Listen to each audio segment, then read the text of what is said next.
আজহারি সাহেব খালি একটা কথা বলছে, বেশি বলেনি, খালি একটা কথা বলেছে, একদল খাইয়া গেছে আর একদল খাবি। খালি এই কথা বলার সাথে সাথে একটা দল এতই খেপা খেয়েছে, কে রে ঘরের মধ্যে, কে রে, আমি কলা খাইনি, কে রে কলার কথাই তো ওঠেনি, জোরে কোন কথা ঠিক কিনা, খালি বলছে ঘরের মধ্যে কে, আমি কলা খাইনি। আরে পাগলা, কলার কথাই তো আসে। আপনাদের ইমান কি বলতেছে যে বাংলাদেশের যত জাতীয় নেতা আছে সমস্ত নেতা যদি এক মঞ্চে ভাষণ দেওয়ার নিয়তে একটা সমাবেশ করে আর মিজানুর রহমান আজহারী যদি একাই কোনো মঞ্চে যায়, আপনারা বলেন তো কোন মঞ্চের সামনে লোক বেশি হবে?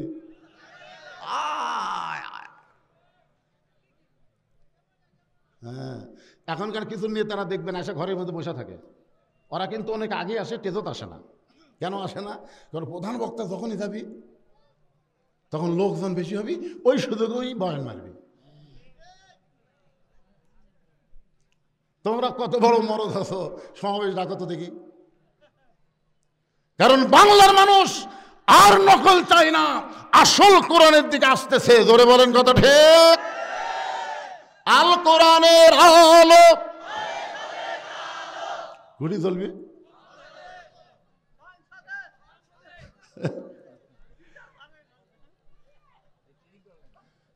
আচ্ছা, সংসদের দরকার নেই, ঘরও তো দরকার নেই, একটা অ্যাঙ্গেলে মার দেবো, সেটা হলো আল কোরআনের আলো সব জায়গায় জ্বালো। আচ্ছা, সব জায়গার মধ্যে সংসদ আছে না নাই? হ্যাঁ, এটা দেন, আল কোরআনের আলো। যাই বলতেছেন আল্লাহ আল্লাহ, যারা স্লোগান দিচ্ছেন আল্লাহ ও আল্লাহ, আমি বলার আগেই দুই কান্দের ফেরেশতা আল্লাহ বলতেছে, আল্লাহ তোমার কোরআনের পক্ষে স্লোগান বক্তা দিবার করলো, এরা যে দিল না, তা আমরা কি লেখবো? আপনার দুই কান্দের দূরে ফেরেশতা নাই, এ কথা কোন আছে না নাই? আপনি যখন রাত্রে দরজা জানলা লাগা দিয়ে কম্বলের মধ্যে যখন অশ্লীল ভিডিও দেখেন, তখন দুই কান্দের ফেরেশতা কি কয়? এই যুবকেরা কি কয়? দুই কান্দের ফেরেশতা কয়, আল্লাহ এই শয়তানের কান্দ থাকবো না, যে কাম শুরু করতে ল্যাপের মধ্যে, আল্লাহ রে। তোমার দুই কান্দে দুই মোহরি, এই গানটা গাইলে গুনাহ হবে না, সবাই গাও। তোমার দুই কান্দে দুই মোহরি, লেখিতেছেন ডায়েরি, দলিল দেখে রায় দিবে, দলিল দেখে রায় দিবে, টাকা পয়সার নাই কারবার, কিরামান কাতিবিনা ইয়ালামুনা মা তাফআলুন। বাংলাদেশে তিনটা রহমান ক্ষমতা থাকতে চলে গেছে। একটা হলো শেখ মুজিবুর রহমান, মরছে না মারছে? জোরে বলবেন, মরছে না মারছে? জিয়াউর রহমান মরছে না মারছে? জিল্লুর রহমান মারছে না মরছে? তাহলে খালাকাল মাউতা ওয়াল হায়াতা, মৃত্যু এবং হায়াতের স্রষ্টাকে। তাহলে শেখ মুজিবুর মানলো কে? তাহলে হাসিনা যাদেরকে ফাঁসি দিল তারা কে?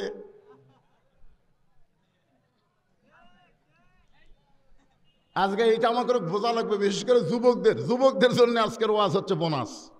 এই যুবকের, এই মনোযোগ দিয়ে শোনো, শেখ মুজিবুরকে যদি আল্লাহ মারে, তাহলে হাসিনা যাদের এত বছরের পরে ফাঁসি দিল তারা কে?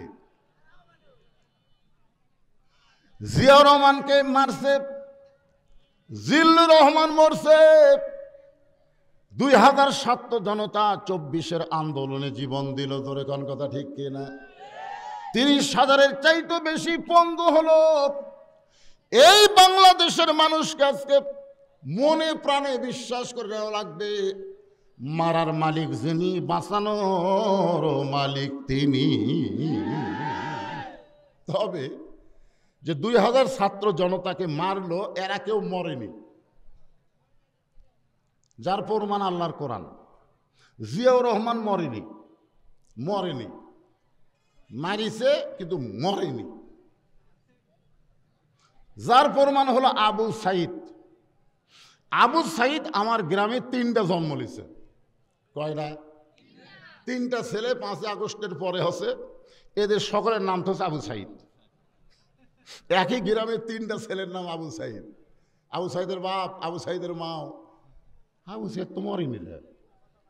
আগে আসলো পীরগঞ্জে এক আবু সাইদ, এখন পাড়ায় পাড়ায় আবু সাইদ। আমার সম্পর্কে খালা, তার এক মেয়ের একটা মেয়ে হয়েছে, খালার নাতনি হয়েছে। খালা আমার মোবাইল করে বলে, বাজান অনেক দিন পরে তোর বোনের একটা মেয়ে হয়েছে, একটা ভালো নাম রাখ। আমি বললাম খালা হাসিনা। যেই বলছি হাসিনা, খালা 30 সেকেন্ড আমার সাথে আর কথা কয় না। আমি বললাম খালার নামটা কি পছন্দ হলো? খালা রাগ করে গেছে, আলেম না সালেম রে, তোর কাছে একটা ভালো নাম চাইলাম আর তুই খুনি হাসিনার নাম বললি। তখন থেকে বোঝা গেল হাসিনার মতন ফ্যাসিস এরা না মরেও পচে যায়, আর আবু সাইদের মতো মানুষ জীবন দিয়ে কিয়ামত পর্যন্ত তারা অমর হয়ে যায়। জোরে কোন কথা ঠিক না?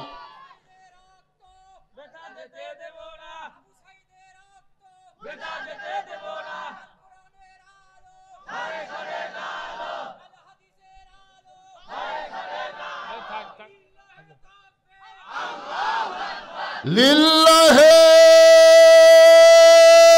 তাকবীর। এবার কেমন লাগলো? ওখান থেকে তাকবীর দেয়, 2-4 জন প্যাঁ প্যাঁ করে না। কোনো কোরআনের মাহফিলে যখন তাকবীর দেয় তখন আপনারা যারা দিবেন না, শয়তান তখন দূর থেকে কয় ইটা আমার লোক রে, এটা আমার লোক। মানে যাই তাকবীর দিবে তাই শয়তানের শত্রু, আর যাই দিবে না তাই শয়তানের বন্ধু। কারণ শয়তান সবচাইতে তাকবীরকে বেশি ভয় করে। জোরে কোন কথা ঠিক কিনা? আল্লাহ রাসূল বলেছেন, যত জোরে তাকবীর দিবা শয়তান তত জোরে পালায়ে যাবে। পালানোর সময় শয়তানের পিছন দিকটা বাতাস বের হবে। কি বের হবে? তাহলে তাকবীর যখন কেউ দেয় তখন এ তাকবীর তার একলার না, আমাদের সকলের। জোরে কোন ঠিক কিনা? আপনি জন্ম নেওয়ার সাথে আপনার ডান কান্দে আযান, বাম কান্দে আল্লাহু আকবার আকামত দেয়নি? জোরে কোন দেয় কি দেয়নি? আবার আপনি যখন মরে যাবেন আপনার লাশটা সামনে রেখে জানাজার নামাজ আল্লাহু আকবার বলে শুরু করবে। তার মানে বোঝা গেল জন্মের সময় আল্লাহু আকবার, মরার সময় আল্লাহু আকবার। যতদিন জীবিত থাকবো আমরা সবাই আল্লাহু আকবার জোরে বলেন ঠিক কিনা? এখন আসেন, লিয়াবলুয়াকুম, তোমাদেরকে পরীক্ষা করা হবে। আইয়ুকুম আহসানু আমালা, আইয়ুকুম আহসানু আমালা, সুন্দর আমলের পরীক্ষা হবে। এখন আপনারা বলেন, সুন্দর আমল যদি আমরা করতে চাই তাহলে সুন্দর একটা পরিবেশের দরকার আছে না নাই? আমরা কিন্তু দোয়া পড়ি, রব্বানা আতিনা ফিদ দুনিয়া হাসানাতাও ওয়া ফিল আখিরাতি হাসানা। এর মানে কি? এই যে দোয়া করেন রব্বানা আতিনা ফিদ দুনিয়া হাসানা, তারপরে কি? ওয়া ফিল আখিরাতি হাসানা। এই দোয়ার মাধ্যমে আমরা বলে দিচ্ছি, দুনিয়া যদি সুন্দর না হয় তার আখিরাত কোনোদিন সুন্দর হবে না। আগে আখিরাতকে সুন্দর পাইতে গেলে আমাদের বাংলাদেশকে সুন্দর করতে হবে। জোরে গান কথা ঠিক কিনা? এই বাংলাদেশকে সুন্দর করতে গেলে কি মানুষের আইন দিয়ে করবেন?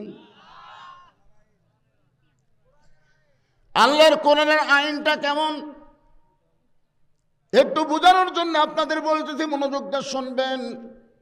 অর্ধ পৃথিবীর খলিফা হযরত ওমর আল্লাহর কোরআনকে নিজের চোখে দেখার জন্য এই কোরআনটা কেমন।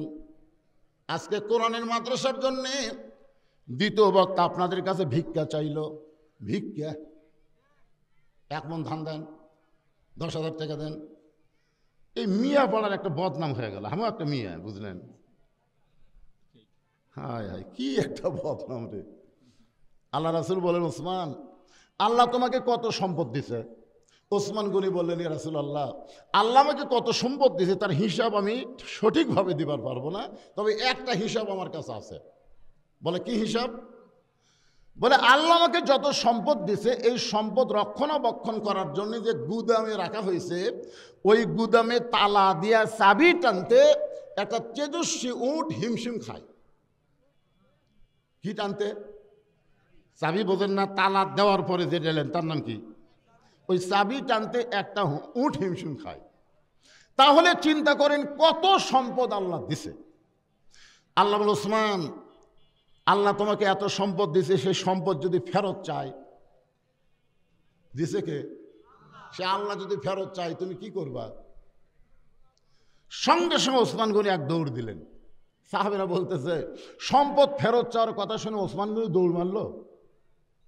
কিছুক্ষণ পরে দেখে আল্লাহ রাসূল যে উটটা চাবি বহন করে, ওই উটের দড়ি ধরে এনে নবীর হাতে দিয়ে বললেন যে শুধু গুদাম না, গুদামের সম্পদ না, গুদামের তালা না, গুদামের চাবি না, চাবি বহন করা উটটাও আমি আল্লাহকে দিয়ে দিলাম।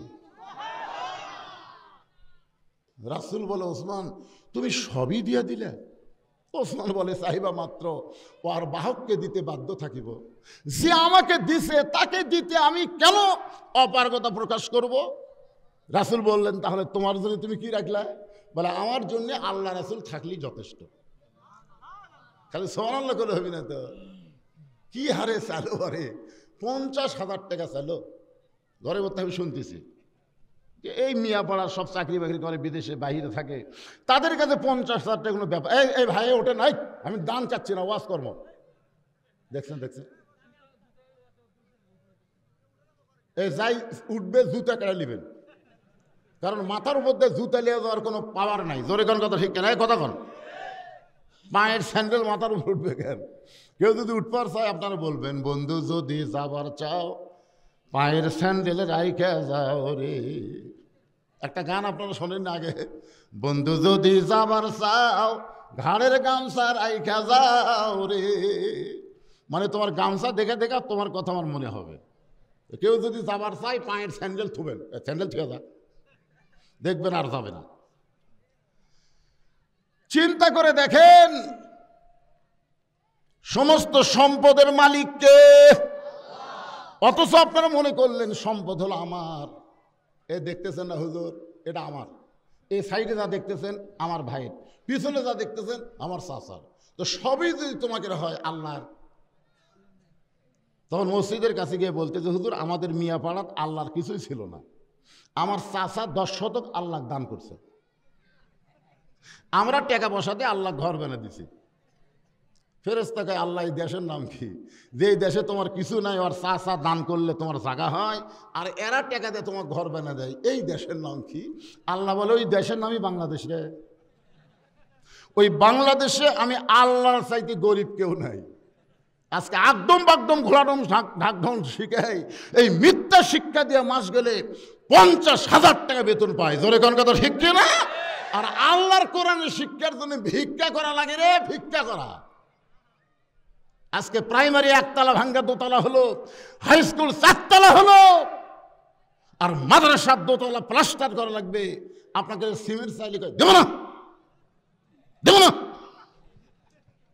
আল্লাহ কয়, এই কিরফোনের যা, তোর টাকা আমার দরকার নাই, তুই পকেটে করে টাকা নিয়ে বাড়ির যা, ওই টাকা তোর এমনি নামবি। জোরে কোন কথা ঠিক না? শীত হয়ে পড়বো, কাত হয়ে পড়বো, 1000 টাকা খরচ করবো, তখন তোর টাকা বার করতে আর কোনো কষ্ট হবে না।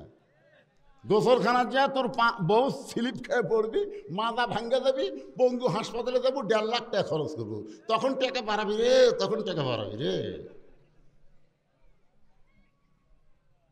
এই হুজুরের আবার কি হলো? এই হুজুর খবর কি? এখানে হাফেজি মাদ্রাসার ছাত্র কয়েকজন আছে? হাত তোলো তো। এই হাফেজি মাদ্রাসার ছাত্র, তোমরা সব ওঠো, ওঠো। তোমার করে তোমার চেনা সারা, ওঠো, একটাও থাকা লাগবে না। এরা কোরআন শরীফ পড়তে পড়তে আঙ্গুল দেখায়। হুজুর মনে করছে কি পেশাব লাগছে, বেড়া এসে ঘুরতেছে।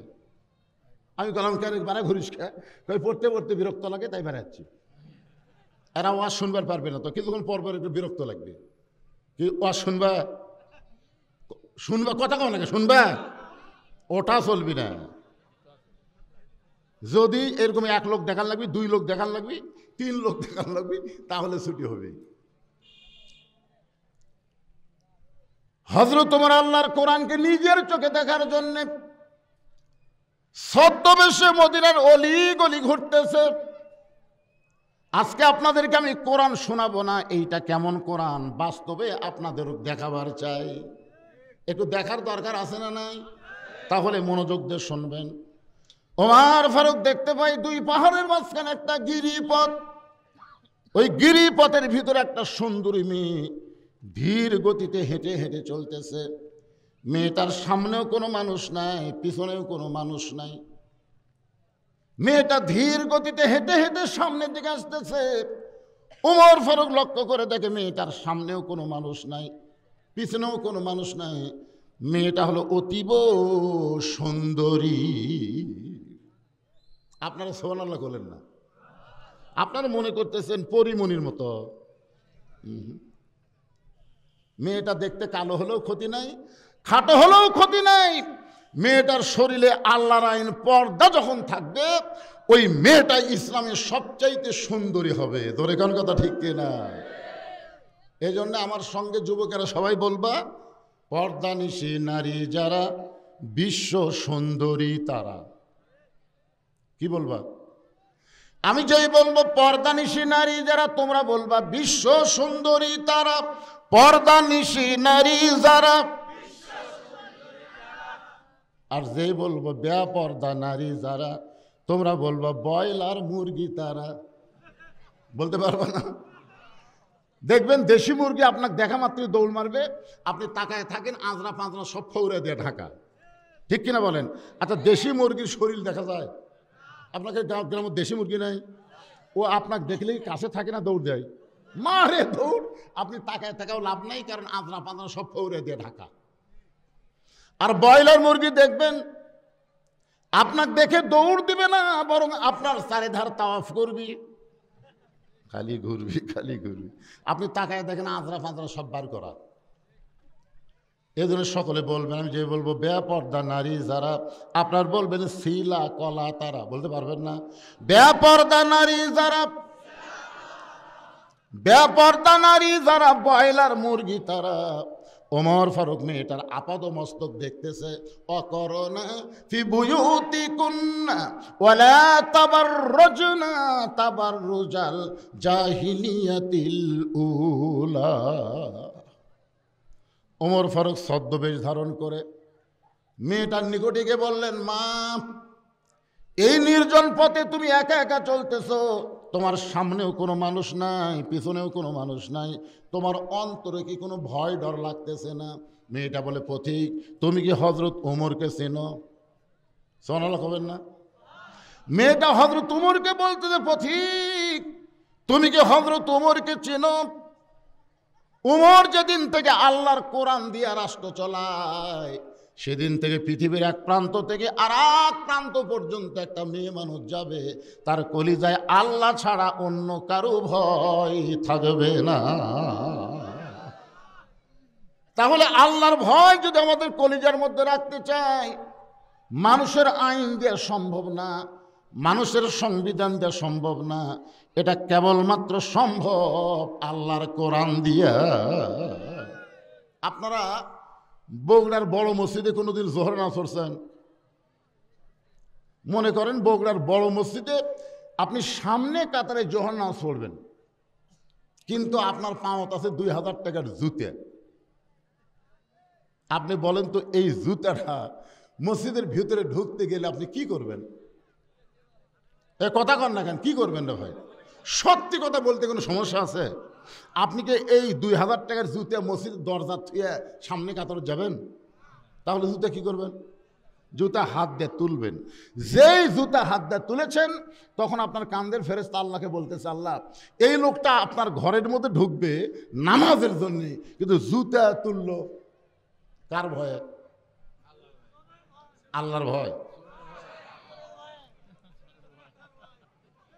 আচ্ছা, এই জুতা হাতত নিয়ে মসজিদের দরজা দিয়ে দোয়া পড়তেছে, আল্লাহুম্মা আফতাহলি আবওয়াবা রহমাতিক। আপনার বলেন তো, হাতে জুতা নিয়ে মুখে এই দোয়া পড়লে সে মুসলমান না মুনাফিক? কারণ লিমা তাকুলু মা লা তাফালুন, তোমার কথার সাথে তোমার কামের মিল নেই। তুমি চোরের ভয় জুতা হাতত নিয়ে আল্লাহর ভয় মসজিদে ঢুকতেছা। আগে করলো চোরের ভয়, তারপরে আল্লাহর ভয়, একই অন্তরে দুই ভয়, তার কোনোদিন নামাজ কবুল হয় না। কেবলমাত্র ভয় করতে হবে আমার আল্লাহর। জোরে কোন কথা ঠিক? মেয়েটা বলে, পথিক, হযরত ওমর যেদিন থেকে আল্লাহর কোরআন দিয়ে রাষ্ট্র চলায়, সেদিন থেকে পৃথিবীর এক প্রান্ত থেকে আর একটা প্রান্তে একটা মহিলা যাবে, ওই মহিলার কলিজায় কেবলমাত্র ভয় থাকবে।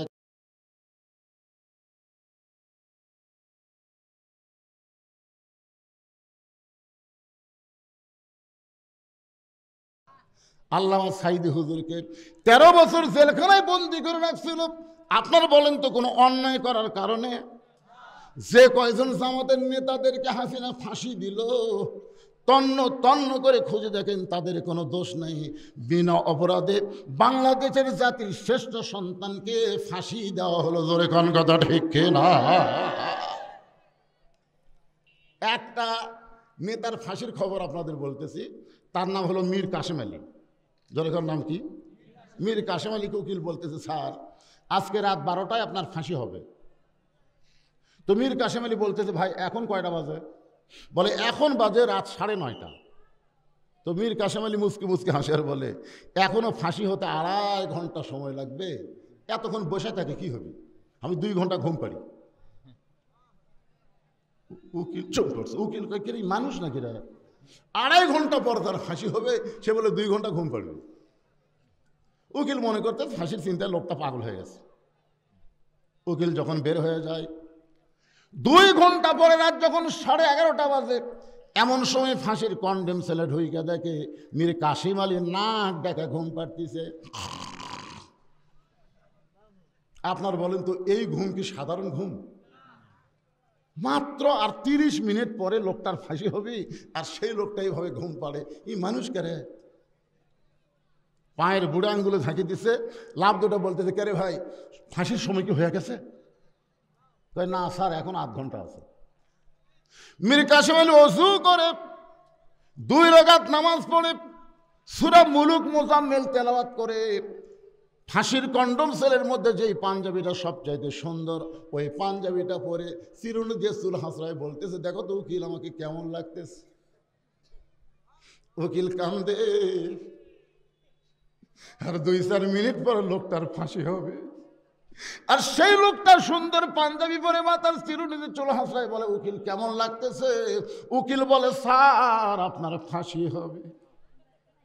মীর কাসেম আলী কান্দে আর বলে, উকিল রে আমার ফাঁসি হবে আর তুমি কাঁদতেছো?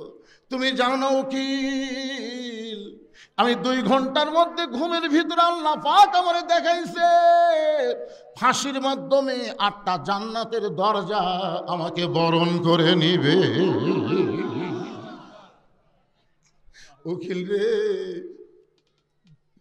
অন্যায়ভাবে যাদের ফাঁসি দেওয়া হয়, অন্যায়ভাবে যাদের হত্যা করা হয়, তারা মরে না রে, তারা মরে না। আল্লাহ কোরআনে বলেছেন, ওয়ালা তাকুলু লিমান ইউকতালু ফি সাবিলিল্লাহি আমওয়াতুন বাল আহইয়াউ ওয়ালাকিন লা তাশউরুন।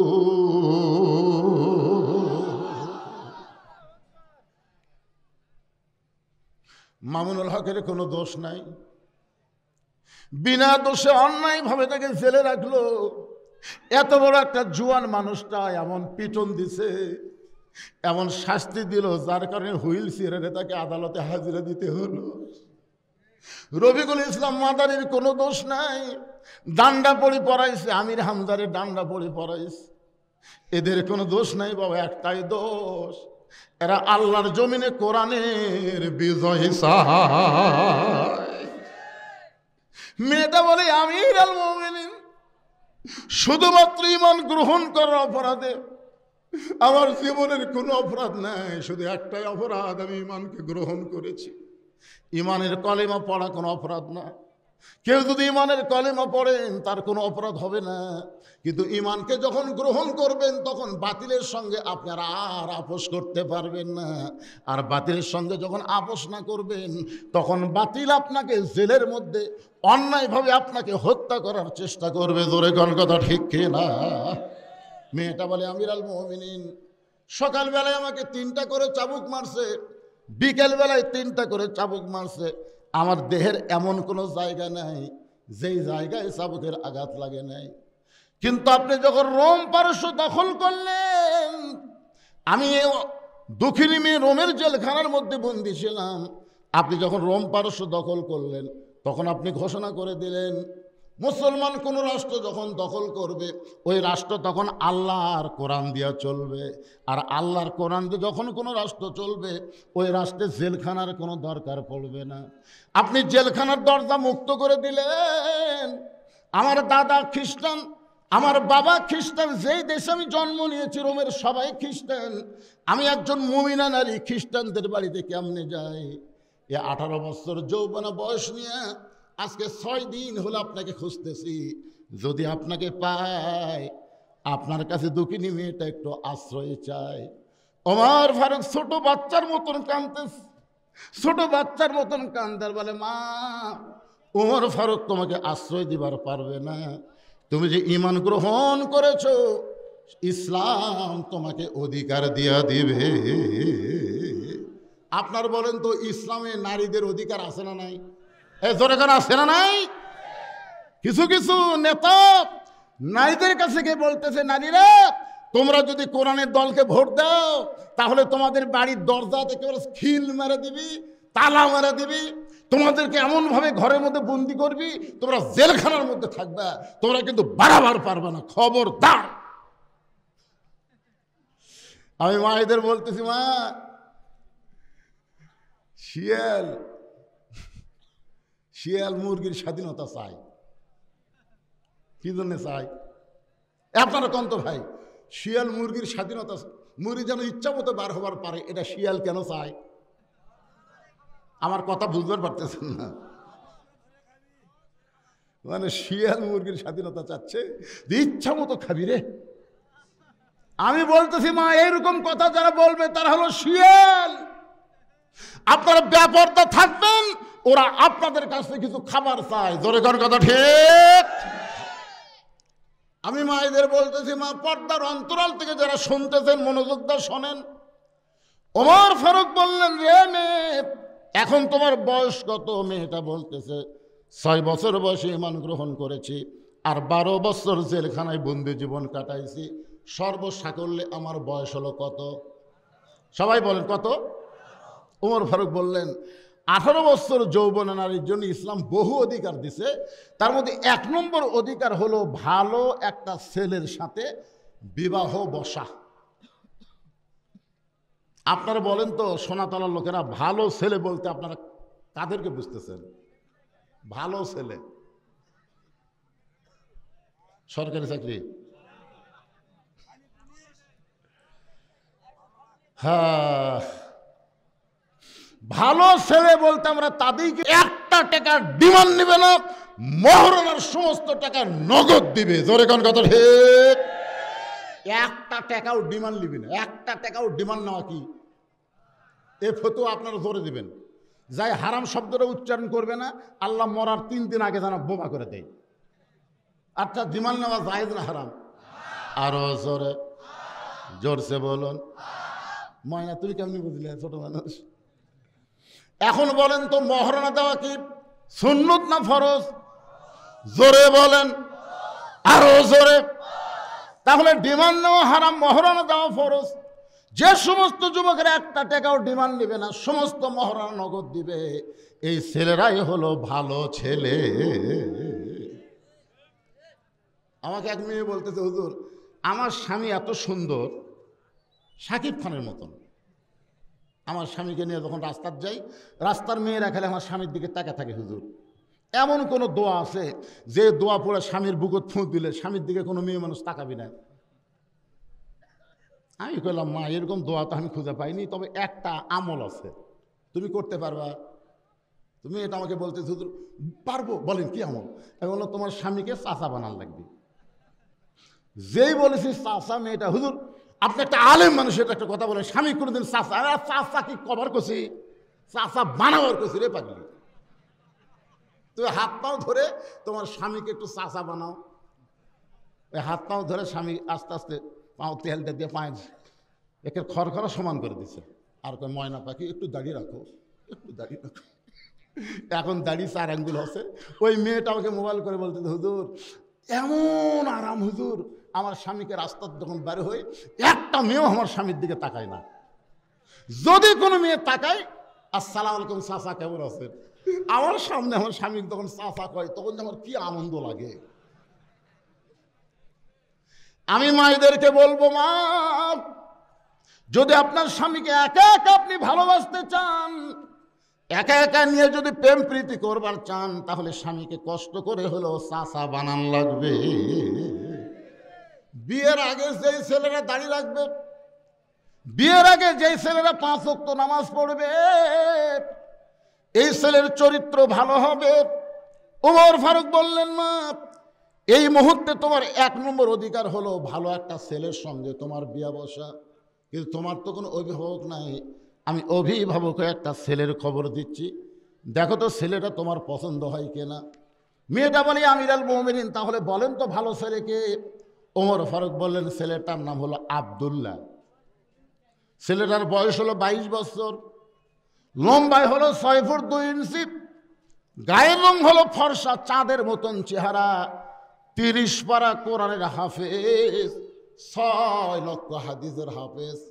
আমারই সন্তান আব্দুল্লাহ ইবনে ওমর। সুবহানাল্লাহ। আপনার তোমার মতো একটা মেয়েকে আমার ছেলের বউ বানায়, আমি তোমাকে আমার বাড়িতে বৌমার অধিকার দিবার চাই। কিসের অধিকার? জোরে কর না কেন? বৌমা, বেটার বউ কে হয়?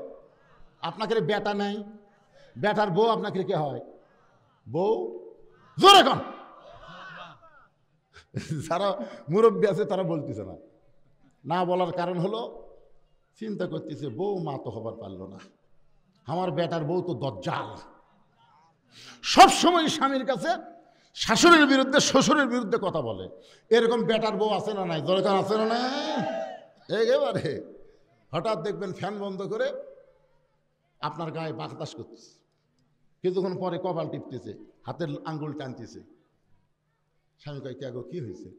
আপনাকে খেদমত করে জান্নাতে যাবার চাই। বাতাস করে, কপাল টিপে, পায়ের লোক টানে। স্বামী কয়, আল্লাহ রে, ভাগ্যগুণে এমন বউ পাওয়া যায়। কিছুক্ষণ পরে বউ কাঁদতেছে, কাঁদে। স্বামী কয়, কি হয়েছে গো? না আপনাকে বলবো না, এমনি। আবার কান্দে। স্বামী কয়, কি হয়েছে লক্ষ্মীটি কও? তুমি আমার খেদমত করো, আবার কান্দো কেন? বলে, কান্দার কারণ হলো তোমার বুড়া বাপ আর বুড়ি মা। তুমি যখন চাকরি করবার যাও, তুমি যখন অফিস করতে যাও, ব্যবসা করতে যাও, তখন তোমার বুড়া বাপ আর বুড়ি মার কলটা জ্বলে দিছে। এই বুড়া বুড়ির সাথে যদি থাকবার চাও, তাহলে আল্লাহ রাস্তে আমাকে বাপের বাড়িতে পাঠিয়ে দাও। আর যদি আমার সঙ্গে শান্তির সংসার করবার চাও, তাহলে তোমার বাপ মাকে বাদ দেওয়া লাগবে। অমা আলাইনা ইল্লাল বালাক।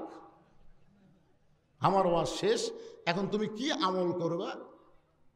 তুমি এখন কও, লিয়াবলুয়াকুম আইয়ুকুম আহসানু আমলা।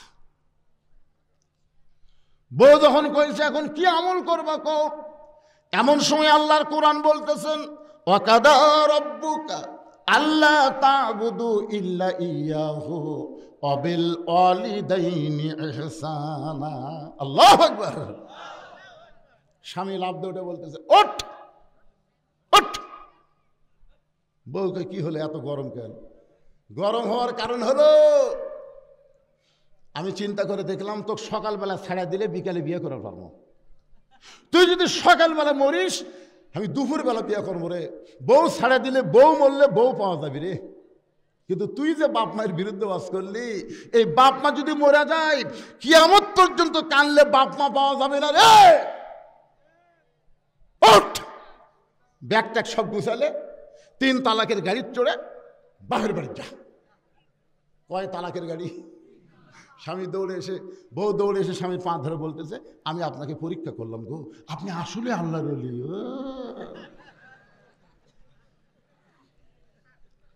এইরকম বেটার বউ যাদের ঘরে আছে, তারা বউ মা বলতে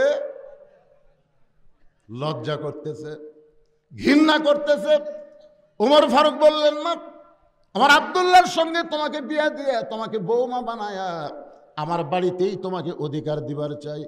মেয়েটা বলতেছে, আমিরুল মুমিনিন, আপনি কিন্তু আমাকে বলেছেন একটা ভালো ছেলের সঙ্গে বিয়ে বসার অধিকার আছে। ওমর ফারুক বললেন, মা, আমার আব্দুল্লাহর সাথে ভালো ছেলে এই মক্কা মদিনাত নাই। মেয়েটা বলে, আমিরুল মুমিনিন, এমন কথা আপনি কেমনে বললেন? আপনার আব্দুল্লাহর চাইতে ভালো ছেলে মক্কা মদিনাত নাই। আমি একটা ছেলের খবর দেই, দেখেন তো ছেলেটা কেমন। ওমর চুপ করছে, কে রে? আমার আব্দুল্লাহর চাইতে ভালো ছেলের খবর দিবি? আচ্ছা ঠিক আছে, দাও তোমার। মেয়েটা বলতেছে আমিরাল মুমিনিন, ছেলের নাম হলো হুসাইন, বাবার নাম হলো হযরত আলী, মায়ের নাম হলো ফাতেমা, নানার নাম হলো মুহাম্মদ রাসূলুল্লাহ। এখন বলেন তো আপনার আব্দুল্লাহ ভালো না হুসাইন ভালো? ওমর ফারুক মাটির দিকে তাকাই বলে, মা তুমি এমন একটা ছেলের খবর দিলা, আমার আব্দুল্লাহর চাইতে হুসাইন কোটি কোটি গুণ আল্লাহর কাছে ভালো। মেয়েটা বলতেছে, তাহলে হুসাইনের মতন ভালো ছেলে থাকতে আপনার আব্দুল্লাহকে আমি কেন বিয়ে করব? আপনি কিন্তু বলেছেন ভালো একটা ছেলেকে বিয়ে করার অধিকার ইসলাম আমাকে দিয়েছে। ওমর ফারুক চোখের পানি নিয়ে বললেন, মা জীবনে কোনোদিন ঘটকালি করি নাই, আজকে প্রথম ঘটক হব। মেয়েটাকে তার বাড়িতে নিরাপদ আশ্রয় দিয়া পরন্ত বিকালবেলা হযরত আলীর দরজায় ওমর ফারুক সালাম দিলেন, আসসালামু আলাইকা ইয়া আহলাল বাইত, আসসালামু আলাইকুম ইয়া আহলাল বাইত, আম্মা সাইলা ফালা তানহার। এদের কে উঠলো? হাফেজ সাহেব নাকি? এই মাদ্রাসার ওখানে ছাত্র, তোমরা কি উঠবে? কারণ বর্তমান বাংলাদেশের প্রেক্ষাপট হাসিনার পলায়ন, কোরআনের বিজয় সামনে নিয়ে আমি আলোচনাটা করতেছি। লিয়াবলুয়াকুম আইয়ুকুম আহসানু আমালা। আমার কথাকে আপনারা বুঝতে পারতেছেন না? উমর ফারুক সালাম দিলেন, আসসালামু আলাইকুম ইয়া আহলাল বাইত, কিন্তু একটা আয়াত ফিসফিস করে বললেন, আম্মা সাইলা ফালা তানহার। হযরত আলী চমকে গেলেন, কে রে? যিনি সালাম দিল ওমরে ফারুকের মতোই শোনা গেল, কিন্তু ফকিরের আয়াত। যেরকম কিসের আয়াত? ওমর ফারুক তখন বাংলাদেশের মতন ৯৬টা দেশের রাষ্ট্রনায়ক। হযরত আলী দরজা খুলে বলি, আমিরাল মুমিনিন কবে থেকে ভিক্ষা শুরু করলেন? ফকিরের আয়াত যখন মুখে তেলাওয়াত করলেন, তাহলে আপনি ভিক্ষা শুরু করলেন। ওমর ফারুক বলে, আলী ভাই এমন বিপদের জীবনে পড়ি নাই, আজকে প্রথম বিপদ। আমি তোমার হোসেনের ব্যাপারে একটু ঘটকালি করবার চাই। সুবহানাল্লাহ বলেন। আলী বলতেছেন, আপনার মতন মহান ব্যক্তি যদি আমার হোসেনের ঘটক হয়, তাহলে পাত্রী অবশ্যই ভালো হবে। কোন আলেম যদি আপনার ছেলের ঘটকালি করে, আপনি বুঝবেন বৌমা পাবেন। আর এখনকার শালা ঘটকেরা দশক ১০০ বানায়, খালি মিথ্যা কথা কয়। জোরে কোন কথা? একটা ঘটকের নাম হলো নান্টু ঘটক। জোরে কোন কি ঘটক? সমাজের মধ্যে এরকম কিছু ঘটক আছে না নাই? কথা কন। নামাজ পড়ে না, রোজা করে না, খালি মিথ্যা কথা কয়। হযরত আলী বলতেছে, আপনার মতন মহান ব্যক্তি যখন ঘটক হবে, অবশ্যই পাত্রী ভালো হবে। ওমর ফারুক বললেন, পাত্রীর ১ নম্বর গুণ হলো ৬ বছর বয়সে ঈমান গ্রহণ করছে। পাত্রীর ২ নম্বর গুণ হলো ১২ বছর ঈমানের পরীক্ষা দিয়েছে। ৩ নম্বর গুণ হলো আমার আব্দুল্লাহর সঙ্গে বিয়ে দিবার চাইলাম, কিন্তু মেয়েটা আমার আব্দুল্লাহকে পছন্দ করলো না। আলী বলতেছে, আমিরাল মুমিনিন আমার হোসেনের জন্য এমন একটা মেয়ে আমি মনে মনে খুঁজতেছিলাম। আমার হোসেনের জন্য এমন একটা মেয়ে আমি মনে মনে খুঁজতেছিলাম। দেখা দেখা খোঁজা যায় নাই, মনে মনে খোঁজা যাবে। আপনি তাহাজ্জুদের নামাজ পড়ে আল্লাহর কাছে বলবেন, আল্লাহ আমার ছেলেরা যুবক হয়ে গেছে, আমি মনে মনে একটা ভালো বৌমা পাবার আশা করতেছি। আল্লাহ মনে মনে, দেখা দেখা লয়। আমার এলাকার এক মুরব্বী ১৯টা মেয়ে দেখছে, আমাকে বলতেছে, হুজুর ১৯টা দেখলাম, পছন্দ হলো না। আমি বললাম, মুরব্বী আবার বিয়ে করবেন? না হুজুর, আমার জন্য না তো, আমার ছেলের জন্যে। তা আপনার ছেলের জন্য আপনি মেয়ে কীভাবে দেখলেন? লাড়িয়া ছেড়ে দেখছি হুজুর, লাড়িয়া ছেড়ে দেখছে। এখানে হাত ধরে কয়, মা দেখি হাতটা দেখতে, মা দেখি মাথার চুল দেখি তো মা। এই শালা বুড়া ১৯টা দেখতে দেখতে লুচ্চা হয়ে গেছে, ওই আরও দেখতে, মানে লাড়ার পাড়ার একটা সুযোগ পাচ্ছে। বুঝেছেন না? কথা বল না কেন ভাই? এই তো বাংলাদেশে একটা গান গায় না, হাসিনারও বউ নাই মুদিরও কি, হাসিনারও স্বামী নাই মুদিরও বউ নাই। এর কি বয়স আছে? আমি যে ছেলে গান গাইছিল, এই খবরদার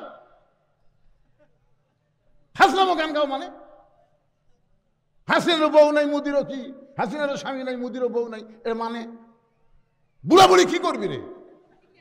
তখন সাইড থেকে এক ছেলে বলতেছে লাড়ে আছে এরা খাবি। আমাদের ছেলেরা এত নিচে নামিছে ভাই। আপনার বলেন তো, ছেলের জন্য বাবা কোন মেয়ে দেখা যায় আছে? কারণ বিবাহের আগে ছেলের জন্যও তা, বাপের জন্যও তাই। হয়তো আলী বলতেছেন মনে মনে এমন একটা মেয়ে খুঁজতেছিলাম। উমর ফারুক বলে আলী রে, তাহলে আল্লাহ আমার ঘটকালি পছন্দ করেছে।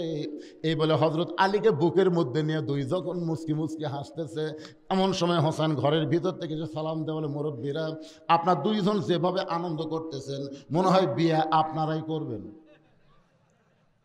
উমর ফারুক বলে হোসেন মুখে যা আসে তা বলতে পারো না, আমিও তোমার মুরব্বী, তোমার বাবাও তোমার মুরব্বী, আমরা দুই মুরব্বী মিলে যদি কোনো সিদ্ধান্ত নেই তুমি কি মানবা না? হোসেন বলতেছে আপনার দুইজন মুরব্বী আমি জানি, কিন্তু আসল মুরব্বী হিসাবে একজনকেই শুধু মানি, তিনি হলেন আমার নানা। বেশি মুরব্বী মানলে তাবলিগের মধ্যে যেমন গন্ডগোল, বেশি মুরব্বী মানলে পীরের মধ্যে গন্ডগোল, বেশি মুরব্বী মানলে গন্ডগোল হবে, কিন্তু একটা দলের মধ্যে এখন পর্যন্ত কোনো গন্ডগোল নাই, কারণ সেই দলের মুরব্বী হলো একটা, আর মুরব্বী হলেন মুহাম্মাদুর রাসূলুল্লাহ। কুল হে রাসূল আপনি বলেন ইন কুনতুম তুহিব্বুনাল্লাহ ফাত্তাবিউনি, আল্লাহর হুকুম নবীর তরিকা ছাড়া অন্য কোন মানুষের তরিকা মানা যাবে? বলেন যাবে? আপনি উমর আমার মুরব্বী, আমার বাবা আমার মুরব্বী আমি জানি, কিন্তু আসল মুরব্বী হিসাবে কেবলমাত্র আমার নানাকে মানি। নানা ছাড়া অন্য কাউকে পুরাপুরি মানা, একজন মানুষকে পুরাপুরি মানা যাবে, তিনি কে? মুহাম্মাদুর। কথা কন না কেন ভাই, কথা কন না কেন? নিঃসন্দেহে পুরাপুরি মানা যাবে একজনকে, মাতা কুমুর রাসূলু ফাখুযুহু ওয়া মা নাহাকুম আনহু ফান্তাহু। ওমর ফারুক বলে হোসেন তুমি কি বলবার চাও? হোসেন বলে তাহলে শোনেন, কয়েকদিন আগে আমি স্বপ্নে দেখলাম আমার নানা ঘরের মধ্যে আরাম করতেছে। আমি হোসেন দরজাকে বললাম নানু ভাই আমি একটু ঘরের মধ্যে ঢুকতে চাই। আমার নানা বলে হোসেন এখন আমার বিরক্ত করবি না, আমি জান্নাতে শুয়ে আছি। হোসাইন চমকে উঠছে, ভাঙ্গা ঘরের ভিতর থেকে নানা কথা বলতেছে, আর নানা বলে জান্নাতে আরাম করতেছে। এই জান্নাতটা কেমন দেখায় লাগবে? ছোট্ট মানুষ জানলার ফাঁক দিয়ে তাকায় দেখে নবী তার বিবির উরাতের উপরে মাথা দিয়ে শুয়ে আছে, আর নানি হোসাইনের নানি চুলের মধ্যে হাত দিয়ে বিলকি কাটতেছে। হোসাইন বলে নানা নানির উরাতকে বালিশ বানিয়ে শুয়ে থাকলে কি জান্নাতে থাকা যায়? নবী বলে হোসেন রে তুই ছোট্ট মানুষ, তুই বুঝবি না ভাই, তোর নানির মতন বউ যদি কেউ ঘরে পায় ওই ঘরটা আল্লাহর জান্নাত হয়ে যায়। লিল্লাহি তাকবীর। তোর নানির মতন বউ যদি কেউ ঘরে পায় ওই ভাঙ্গা ঘরটাও আল্লাহর কি হয়ে যায়? জোরে বলেন। আমি সেই দিন থেকে সিদ্ধান্ত নিয়েছি বিয়ে যদি করাই লাগে নানার মতো বিয়ে করবো, আমার বড় ভাইয়ের মতন আমি কানবার পারবো না। মানে কিছুদিন হলো হোসেন দেখতেছে হাসান রাদিয়াল্লাহ, হোসেনের সামনে যখন আসে তখন মুচকি মুচকি হাসে, একটু দূরে গেলেই দেখে কান্দে।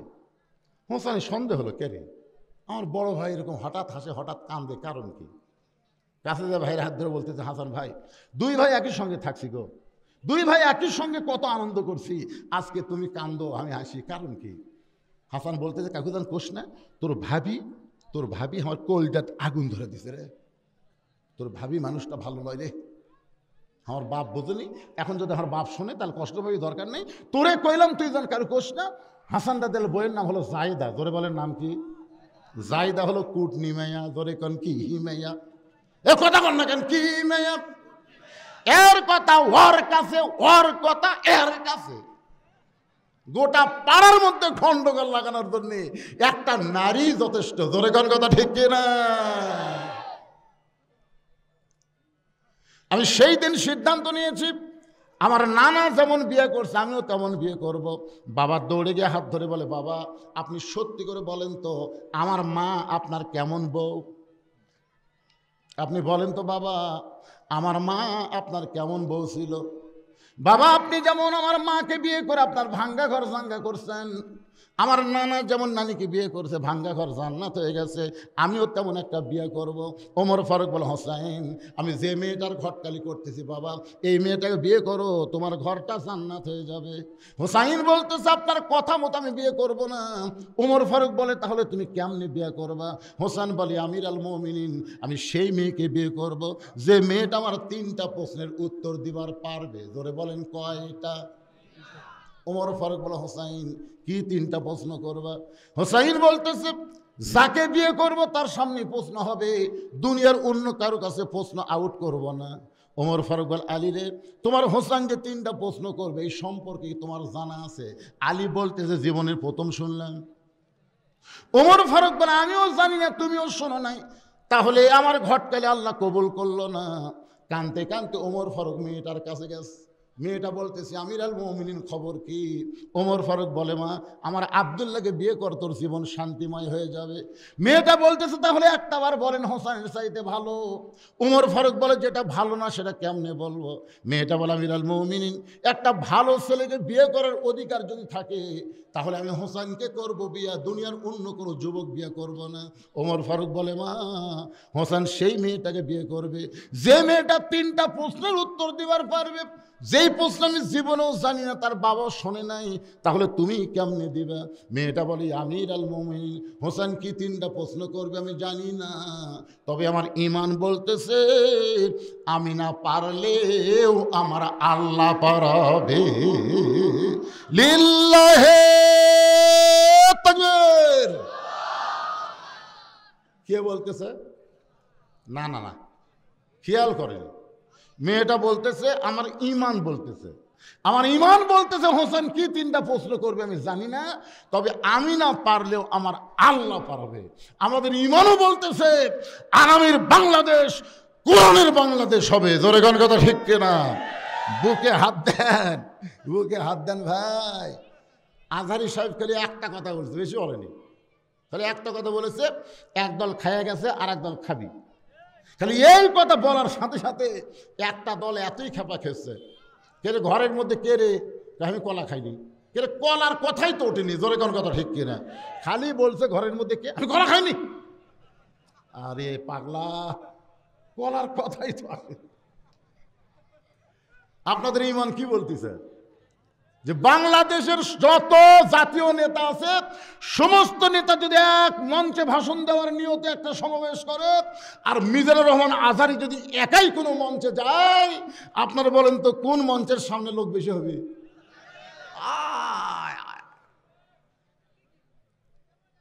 হ্যাঁ, এখনকার কিছু নেতারা দেখবেন এসে ঘরের মধ্যে বসে থাকে, ওরা কিন্তু অনেক আগে আসে, টেজত আসে না। কেন আসে না? কারণ প্রধান বক্তা যখনই যাবি তখন লোকজন বেশি হবি, ওই সুযোগেই বয়ান মারবি। তোমরা কত বড় মরদ আছো, সমাবেশ ডাকো তো দেখি। কারণ বাংলার মানুষ আর নকল চাই না, আসল কোরআনের দিকে আসতেছে। জোরে বলেন কথা ঠিক? আল কোরআনের আলো ঘুরি চলবি।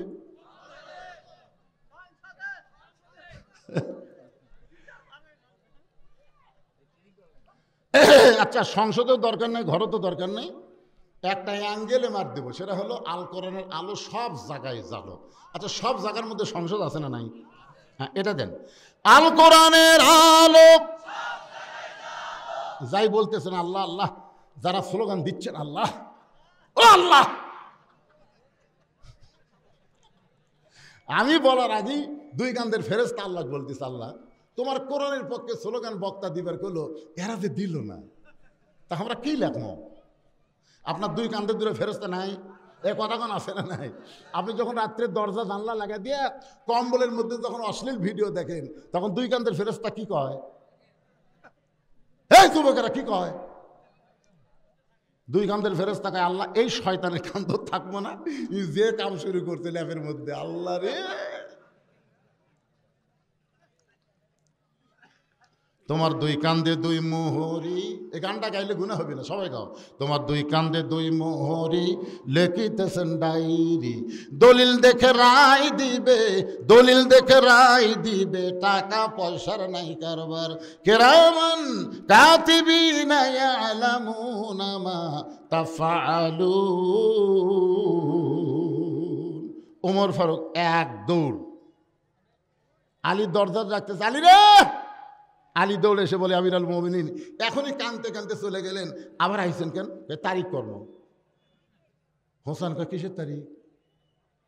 উমর কয় তোর বিয়ের তারিখ না রে, তুই যে 3টা প্রশ্ন করবি, মেয়েটা উত্তর দিবার পারবে কি পারবে না, এটা যাচাইয়ের তারিখ।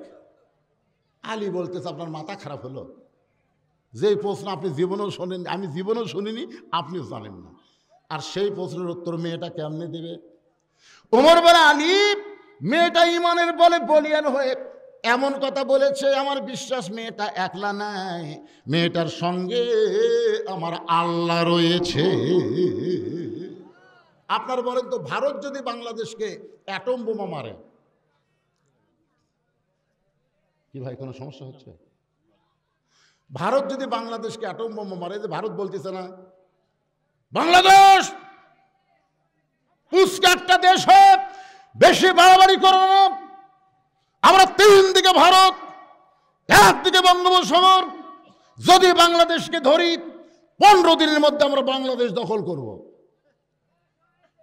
সাথে সাথে আমার ফেসবুকে মৌলানা বদরুল রশিদ আইডি দেখবেন, আমি সাথে সাথে একটা স্ট্যাটাস দিছি, ভারত বাংলাদেশে যদি ঢুকতে চাস চিন্তা ভাবনা করে ঢুকবি, কারণ আমার যুবকের হাতে 3 হাতে একটা লাঠি থাকবে, কোমরের মধ্যে একটা খুর থাকবে, ঢোকার সাথে সাথে লাঠির তলে ফেলে গোড়া কাটবে না, আগা কাটা পোলটা খাতনায় মুসলমান করে দিবি।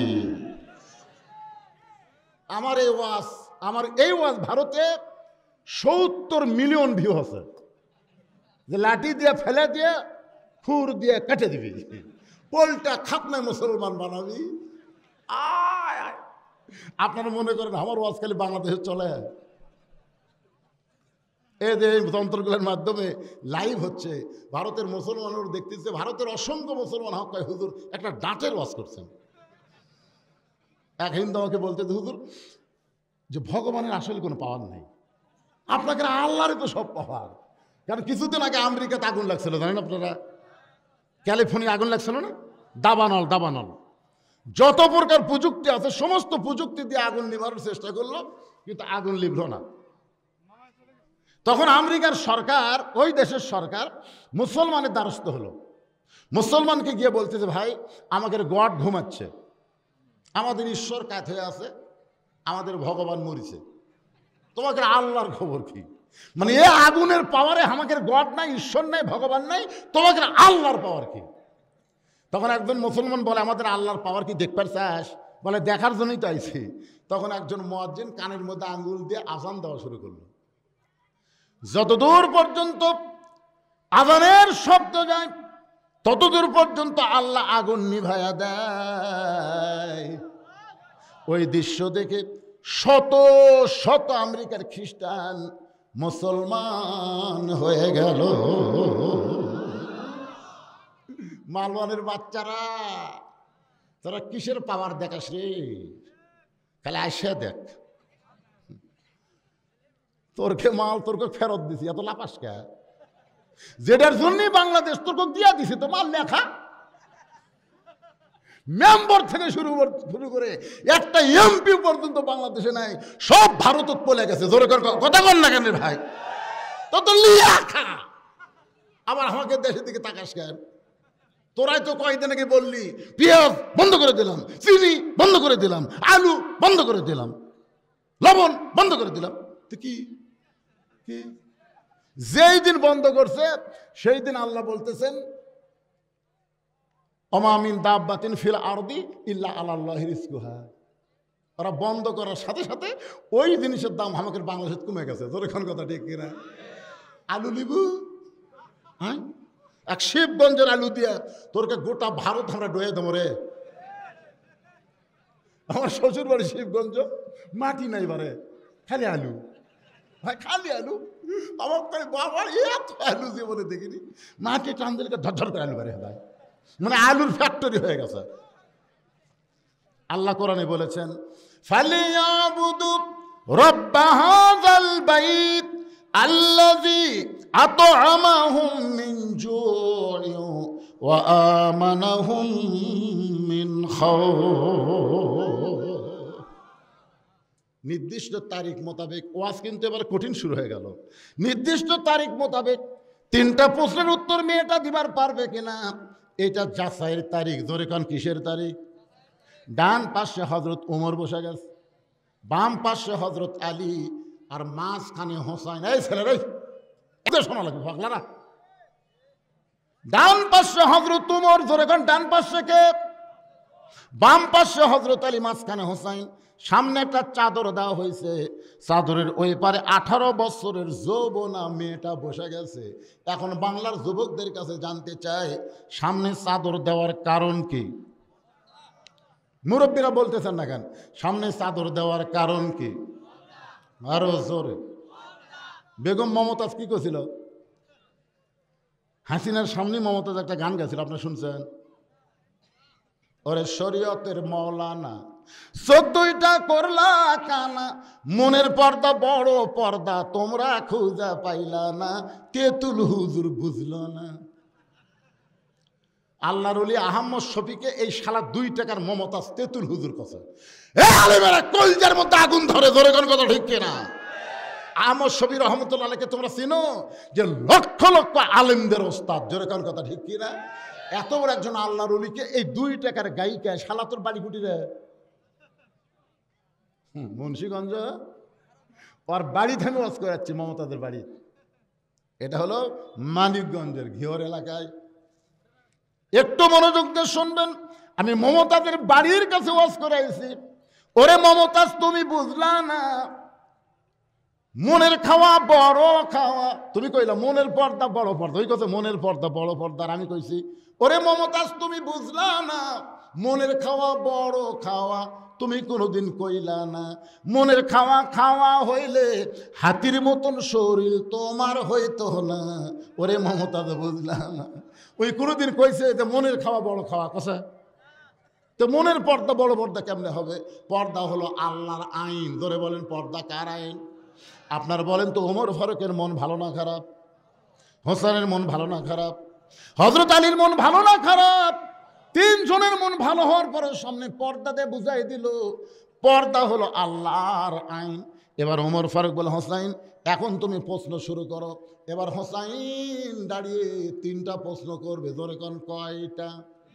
মেয়েটা উত্তর দিবার পারবে কি পারবে না আজকের মাহফিলে আমি আপনাদের শোনাবো। যদি আরো 8 ঘন্টা লাগে সমস্যা আছে? কারা কারা শুনবেন আল্লাহকে একটু হাত দেখেন। আল্লাহ হাত দেখেন। আল্লাহ আল্লাহ হাতগুলো দেখো। আল্লাহ আপনারা তুলছেন? যাক এরাও তুলো, 2 হাত তোলো মোবাইল করে লিল্লাহে তাকবীর। হাত নামান। আপনারা কিন্তু হাত তুলেছেন। এখন যদি আপনারা না শুনে ওঠেন তাহলে লিমা তাকুলু মালা তাফালুন, মানে আপনার কথার সাথে কামের মিল হলো না। আল্লাহ বলে কথার সাথে কামের মিল নাই, এরা হলো মুনাফিক। তা আমরা কি মুনাফিক হব? দরকার হলে এমনভাবে ড্যাবে বসো, না শোনা পর্যন্ত বক্তার তেজ থেকে নাম্বার দেবো না। তোর কোনো কথা ঠিক না, এই সাইজ হবো চলেন। আমার কলজা ভরে গেছে ভাই। আরে একটা লোক লড়াচড়া নাই, 2-1টা উঠতেছে আবার এদিকে এসে বসতেছে, ওটি উঠতেছে এটি এসে বসতেছে। মানে আমার কালো মানুষ তো ভালো দেখা যাচ্ছে না, তাহলে কাছে কাছে আসার চেষ্টা করতেছে। আলহামদুলিল্লাহ। এই 3টা প্রশ্ন হোসেন করবে, মেয়েটা উত্তর দিবার পারবে কি পারবে না, বিয়ের সাথে কিভাবে দেওয়া যায়, এই সব গল্প শোনাবো। তার আগে এই নবীর এতিম মাদ্রাসায় 100 বস্তা সিমেন্ট লাগবে, মাত্র 100 বস্তা সিমেন্ট। এখন 1 জনে দিবেন না 10 জনে দিবেন না 100 জন দিবেন, সেটা আপনাকে ব্যাপার। আপনি খালি হাত দেখাবেন। যারা সিমেন্ট দিবেন তারা খালি হাত দেখাবেন, আঙ্গুল দেখাবেন। 2টা দিবেন না 3টা দিবেন না 5টা দিবেন না 1টা দিবেন। না দেরি করেন, সাইজ করতেছি। 100 বস্তা নেওয়া লাগবে তো। এই কাগজ কলমটা ভিতরে যাও বাবা, ভিতরে যাও।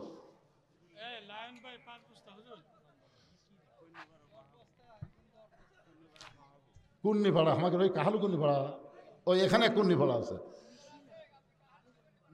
কাহালুতে আছে, কিন্তু এখানে বলে একটা আছে।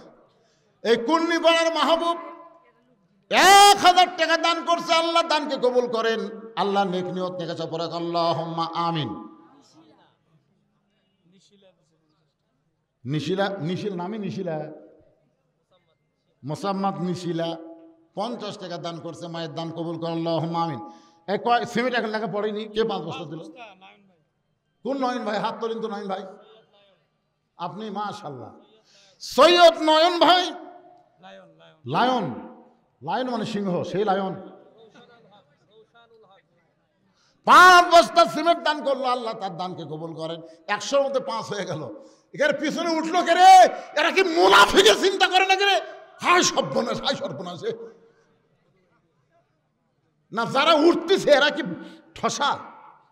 এরা কি শুনলো না কোরআন আয়াতকে? এরা বিশ্বাস করে না। লিমা তাকুলু মা লা তাফআলুন। আপনারা কি মনে করছেন ওয়াজ না করে আমি চলে যাবো? ও হুজুর আদায় শুরু, সে হুজুর আমি লোক। 100 বস্তা সিমেন্ট হতে কতক্ষণ লাগবে? এই দেখেন 5-10 বস্তা হয়ে গেছে। আপনি দিচ্ছেন না দিলেন? কি নাম? শাহানুর ইসলাম 2 বস্তা সিমেন্ট দান করবে, আল্লাহ তার দানকে কবুল করেন, আল্লাহ নেক নিয়ত নেকাশা পড়ে আল্লাহুম্মা আমিন। আজকের যে সভাপতি সাহেব উনি আসেনি, সৈয়দ মাহবুবুর রহমান, সেটা আচ্ছা, হাত তোলেন ভাই, হাত তোলেন, তোলেন, একটু বলেন যে আল্লাহর ঘর, নবীর ঘর দেখেন প্লাস্টার করা লাগবে, বলে বলে আল্লাহর রাস্তে বলেন। লেখেন নিন, কম হয়ে গেল তাহলে 2 বস্তা দিলেন কেন? 1 লোক 6 তলা বাড়ি করতেছে, কয় তালা? তো মসজিদের 2 বস্তা সিমেন্ট নেওয়ার জন্য তার কাছে গেছে, চাচা আমাদের মসজিদের কাম বাকি আছে, 2টা বস্তা সিমেন্ট দিলে কাজ হয়। তখন কয় না ভাই, এই বাড়ি করবার তো আমি অবরোধ পড়ে গেছি রে, দিয়ে ফেললাম না। তোর কান্দের ফেরেশতাকে আল্লাহ কি লেখবো, আমরা কি লেখবো? নিজের বাড়ি করবার যে তোমার ঘরের 2 বস্তা সিমেন্ট দেওয়ার পারে না, ই আর কি লেখবো? আল্লাহ কয় লেখ, শয়তানের বড় ভাই। হ্যাঁ, মোহাম্মদ নুরুল ইসলাম বরিয়াহাট থেকে 5 বস্তা সিমেন্ট করছে দান, আল্লাহ দানকে কবুল কর আল্লাহুম্মা আমিন। সৈয়দ শুভ মিয়া দাউদপুর থেকে 2000 টাকা দান করছে, আল্লাহ দানকে কবুল করেন, আল্লাহ নেক নিয়ত নেকাশা পড়ে আল্লাহুম্মা আমিন। বন্ধু ডেকোটার বাবার জন্য দোয়া চাইয়া আল্লাহ 500 টাকা দান করেছে, আল্লাহ বাবার কবরকে জান্নাতের টুকরা বানায় দেন, জোরে বলে আমিন। সবাই বলে আল্লাহুম্মা আমিন। এ মাদ্রাসার বাচ্চারা, এই তোমরা এখন ওই ব্যাগলা ভিতরে যাও তো, যাও 10 টাকা 20 টাকা 50 টাকা 100 টাকা আদায় তাড়াতাড়ি কমপ্লিট করে আবার আমার ওয়াজ করা লাগবে। জি, লিল্লাহি তাকবীর। সৈয়দ রবিউল মিয়া 5 বস্তা সিমেন্ট দান করবে, আল্লাহ তার দানকে কবুল করেন, আল্লাহ নেক নিয়ত নেকাশা পড়ে আল্লাহুম্মা আমিন। বিএনপির সাংগঠনিক নাম কি ওনার? আঙ্গুর মোল্লা 1 বস্তা সিমেন্ট দান করবে, আঙ্গুর মোল্লার দানকে আল্লাহ আপনি কবুল করেন। কে রে এতগুলা লোক লাগে, কে রে সবই না উঠলো এরা রে? আচ্ছা ঠিক আছে, 10টা হলে হবে, 10 জন 20 জন 20 জন তোমরা যাও, যাও সবাই দেন, বাবা দেন, জীবনের শেষ দান মনে করে দান করেন। নাম কি বাপদানের নাম কি? মোহাম্মদ তারা মিয়া। নগদে 1 বস্তা সিমেন্টের টাকা করছে দান 550 টাকা, আল্লাহ দানকে কবুল করেন, আল্লাহ নেক নিয়ত নেকাশা পড়ে আল্লাহুম্মা আমিন। মুরব্বি কি দিল? কি দিলেন? সৈয়দ বিলাল হোসেন 500 টাকা দান করেছে, আল্লাহ নবীর ঘরের জন্য, আল্লাহ দানকে কবুল করেন, আল্লাহ নেক নিয়ত নেকাশা পড়ে আল্লাহুম্মা আমিন। জি, ডাক্তার বাবলু ডাক্তার নামে 5 বস্তা আমার বাবা, আর ইকবাল ডাক্তার আমি, আমার নামে 5 বস্তা। লিল্লাহি তাকবীর। বাপ বেটা দুটাই doctor, Bablu doctor Iqbal doctor, বাপ বেটা মিলে 10 বস্তা সিমেন্ট দান করেছে, আল্লাহ দানকে কবুল করেন, আল্লাহ নেক নিয়ত নেকাশা পড়ে আল্লাহুম্মা আমিন। ইকবাল হেমিও হল আল্লাহর একজন বান্দা 200 টাকা দান করছে, আল্লাহ এই যে চাদর নিয়ে গেছে, দেন সবাই দেন বাবা, 10 20 50 100 যে যা পারেন। লিল্লাহি তাকবীর। মোহাম্মদ লুৎফুর রহমান মিন্টু 10 বস্তা সিমেন্ট, জোরে বলেন মারহাবা। মৃত বাবা মার জন্য দোয়া চাই, আল্লাহ বাপ মার কবরকে জান্নাতের টুকরা বানায় দেন, জোরে বলে আমিন। আপনাদের মধ্যে এরকম কেউ নাই? এরা কি সব বাহিরের লোক আছে নাকি রে? এই দাউদপুর মিয়াপাড়ার কারা কারা আছেন হাত তোলেন তো। আপনাদের মধ্যে দাউদপুর মিয়াপাড়ার কারা হাত তোলেন? এরা কি আসলেই কথা আমার শুনবার পাচ্ছে না? আচ্ছা, দাউদপুর মিয়াপাড়ার বাহিরে যারা, তারা হাত তোলেন তো।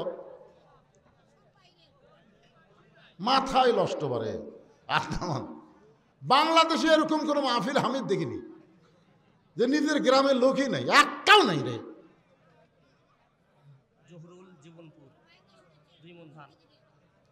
জহুরুল জীবনপুর থেকে আল্লাহ নবীর এতিম মাদ্রাসায় 2টা মন ধান করছে দান। আল্লাহ জহুরের দানকে কবুল করে আমাদের মধ্যে বরকত দেন, জোরে বলি আমিন। ওসমান গনি কি করছে? চাহিও মাত্র আর বাহককে দিতে বাধ্য থাকিব, সমস্ত সম্পদের মালিককে। আরো জোরে বলেন, আল্লাহ আপনাকে দিছে। আর সেখান থেকে আপনি 1 বস্তা করে বাহিরের লোক হন আর সেখানকার লোক হন। এই আজকে যারা পাগড়ি পড়লো, এরা কি গ্রামের ছেলে? কথা বল না কেন? গ্রামের ছেলে। বাহিরের ছেলে যদি মাদ্রাসায় না আসতো, মাদ্রাসায় তো ভাঙ্গে দেওয়া লাগতো। তো গ্রামের ছেলে থাকতে তারা মাদ্রাসায় পড়ে না। এরা গ্রামের লোক মাদ্রাসাও ঠিক মতো দান করবি না। আপনার বাইরের লোক একটু দান করেন তো বাজান। আজকে দেখায় দেন, দাউদপুর মিয়াপাড়াতে দেখায় দেন যে আমরা বাইরের লোক 100 বস্তা সিমেন্ট দিলাম। একটু বলেন না কেন? রাগ করে বলেন, হুজুর বাইরে থেকে হয়েছে 1 বস্তা সিমেন্ট দিব হুজুর। এই নবীর মাদ্রাসা আমি 1 বস্তা সিমেন্টের টাকা আজ নাই, 10 দিন পরে দিয়ে দেবো ইনশাল্লাহ। হাত তোলেন না কেন? হাত তোলেন। আরে অন্তর কি মরে গেল নাকি রে বা? একটা লোককে হাত তোলা যাচ্ছে না। বলেন হুজুর আমি দিব, আল্লাহর ঘরের জন্য দিয়ে দিব, নবীর ঘরের জন্য দিয়ে দিব। আব্দুল হামিদ কর্ণীপাড়া থেকে 1 বস্তা দান করবে, আল্লাহ কবুল করেন। জাফরুল ইসলাম দক্ষিণপাড়া দাউদপুরের দক্ষিণপাড়া থেকে 1 বস্তা সিমেন্ট দান করবে, আল্লাহ দানকে কবুল করে, আল্লাহুম্মা আমিন। লিল্লাহি তাকবীর। আইজুল ইসলাম দাউদপুর 3 বস্তা সিমেন্ট দান করেছে, আল্লাহ দান কবুল করেন, আল্লাহুম্মা আমিন। আব্দুল কাদের জীবন, এই যে বাইরের লোকেরা দিচ্ছে, জীবনপুর এখান থেকে কত দূর হয়? তাহলে তো এই গ্রামের না। জীবনপুরের লোক 1 বস্তা সিমেন্ট দান করেছে। জীবনপুরের দানকে আল্লাহ কবুল করেন, জোরে বলে আমিন। কেরে কুন্নিপাড়ার লোক, জীবনপাড়ার লোক আর নাই? আচ্ছা, জীবনপাড়ার কারা কারা আছেন হাত তোলেন তো। কে ভাই দেওয়া যাবে না? সোনার চান দিছেন, দিবেন কি কয় রে?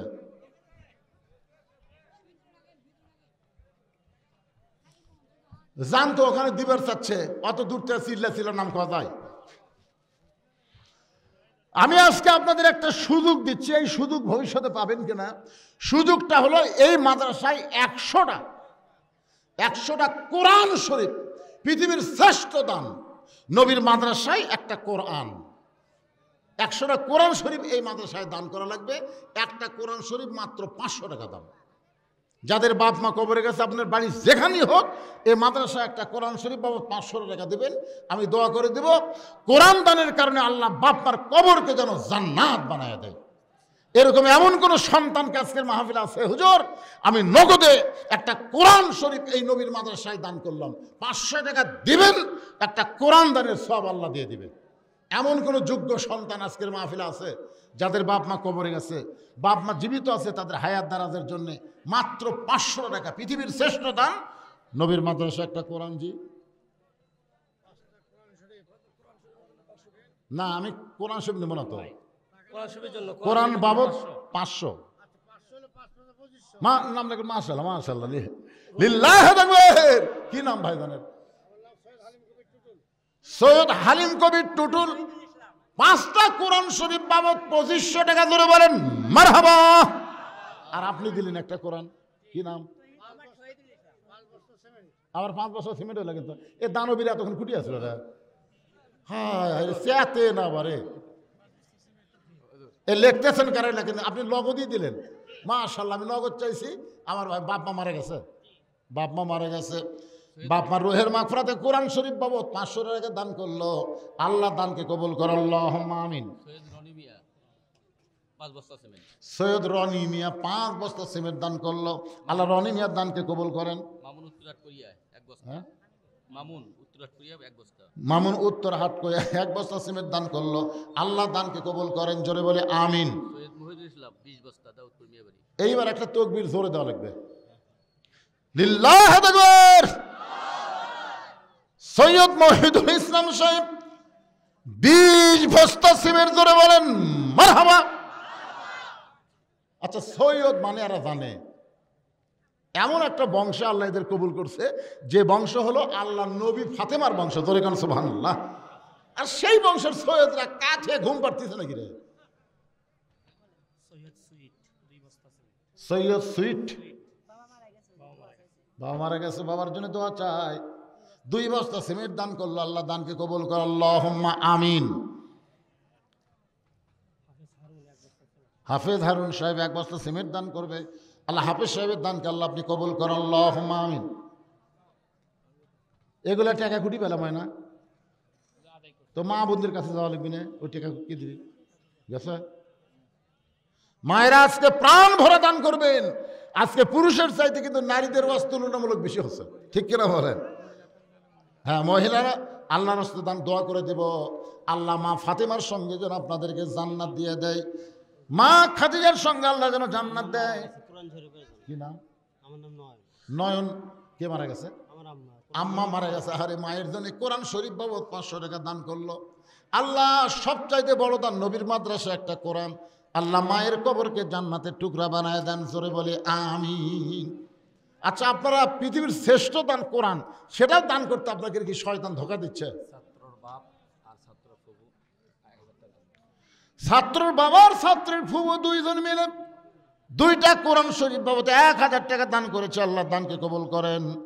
বাপ ভাই বোনের দানকে আল্লাহ আপনি কবুল করেন, আল্লাহুম্মা আমিন। মোহাম্মদ সিরাজুল ইসলাম উত্তরপাড়া 5টা কোরআন শরীফের টাকা দিবে। লিল্লাহি আকবার। মোহাম্মদ সিরাজুল ইসলাম উত্তরপাড়া থেকে 5টা কোরআন শরীফ বাবদ 2500 টাকা দান করবে। আল্লাহ তার দানকে কবুল করেন, আল্লাহুম্মা আমিন। সৈয়দ সজন মিয়া 2 বস্তা। সৈয়দ সজন মিয়া 2 বস্তা সিমেন্ট দান করবে দাউদপুরের। হ্যাঁ, দাউদপুরে। আল্লাহ দানকে কবুল করেন, আল্লাহুম্মা আমিন। আর ভবানীপুরের এক মিস্ত্রি 500 টাকা দিচ্ছে। ভবানীপুরে এক মিস্ত্রি 500 টাকা কোরআন শরীফ বাবদ দান করলো। আল্লাহ দানকে কবুল করেন, আল্লাহুম্মা আমিন।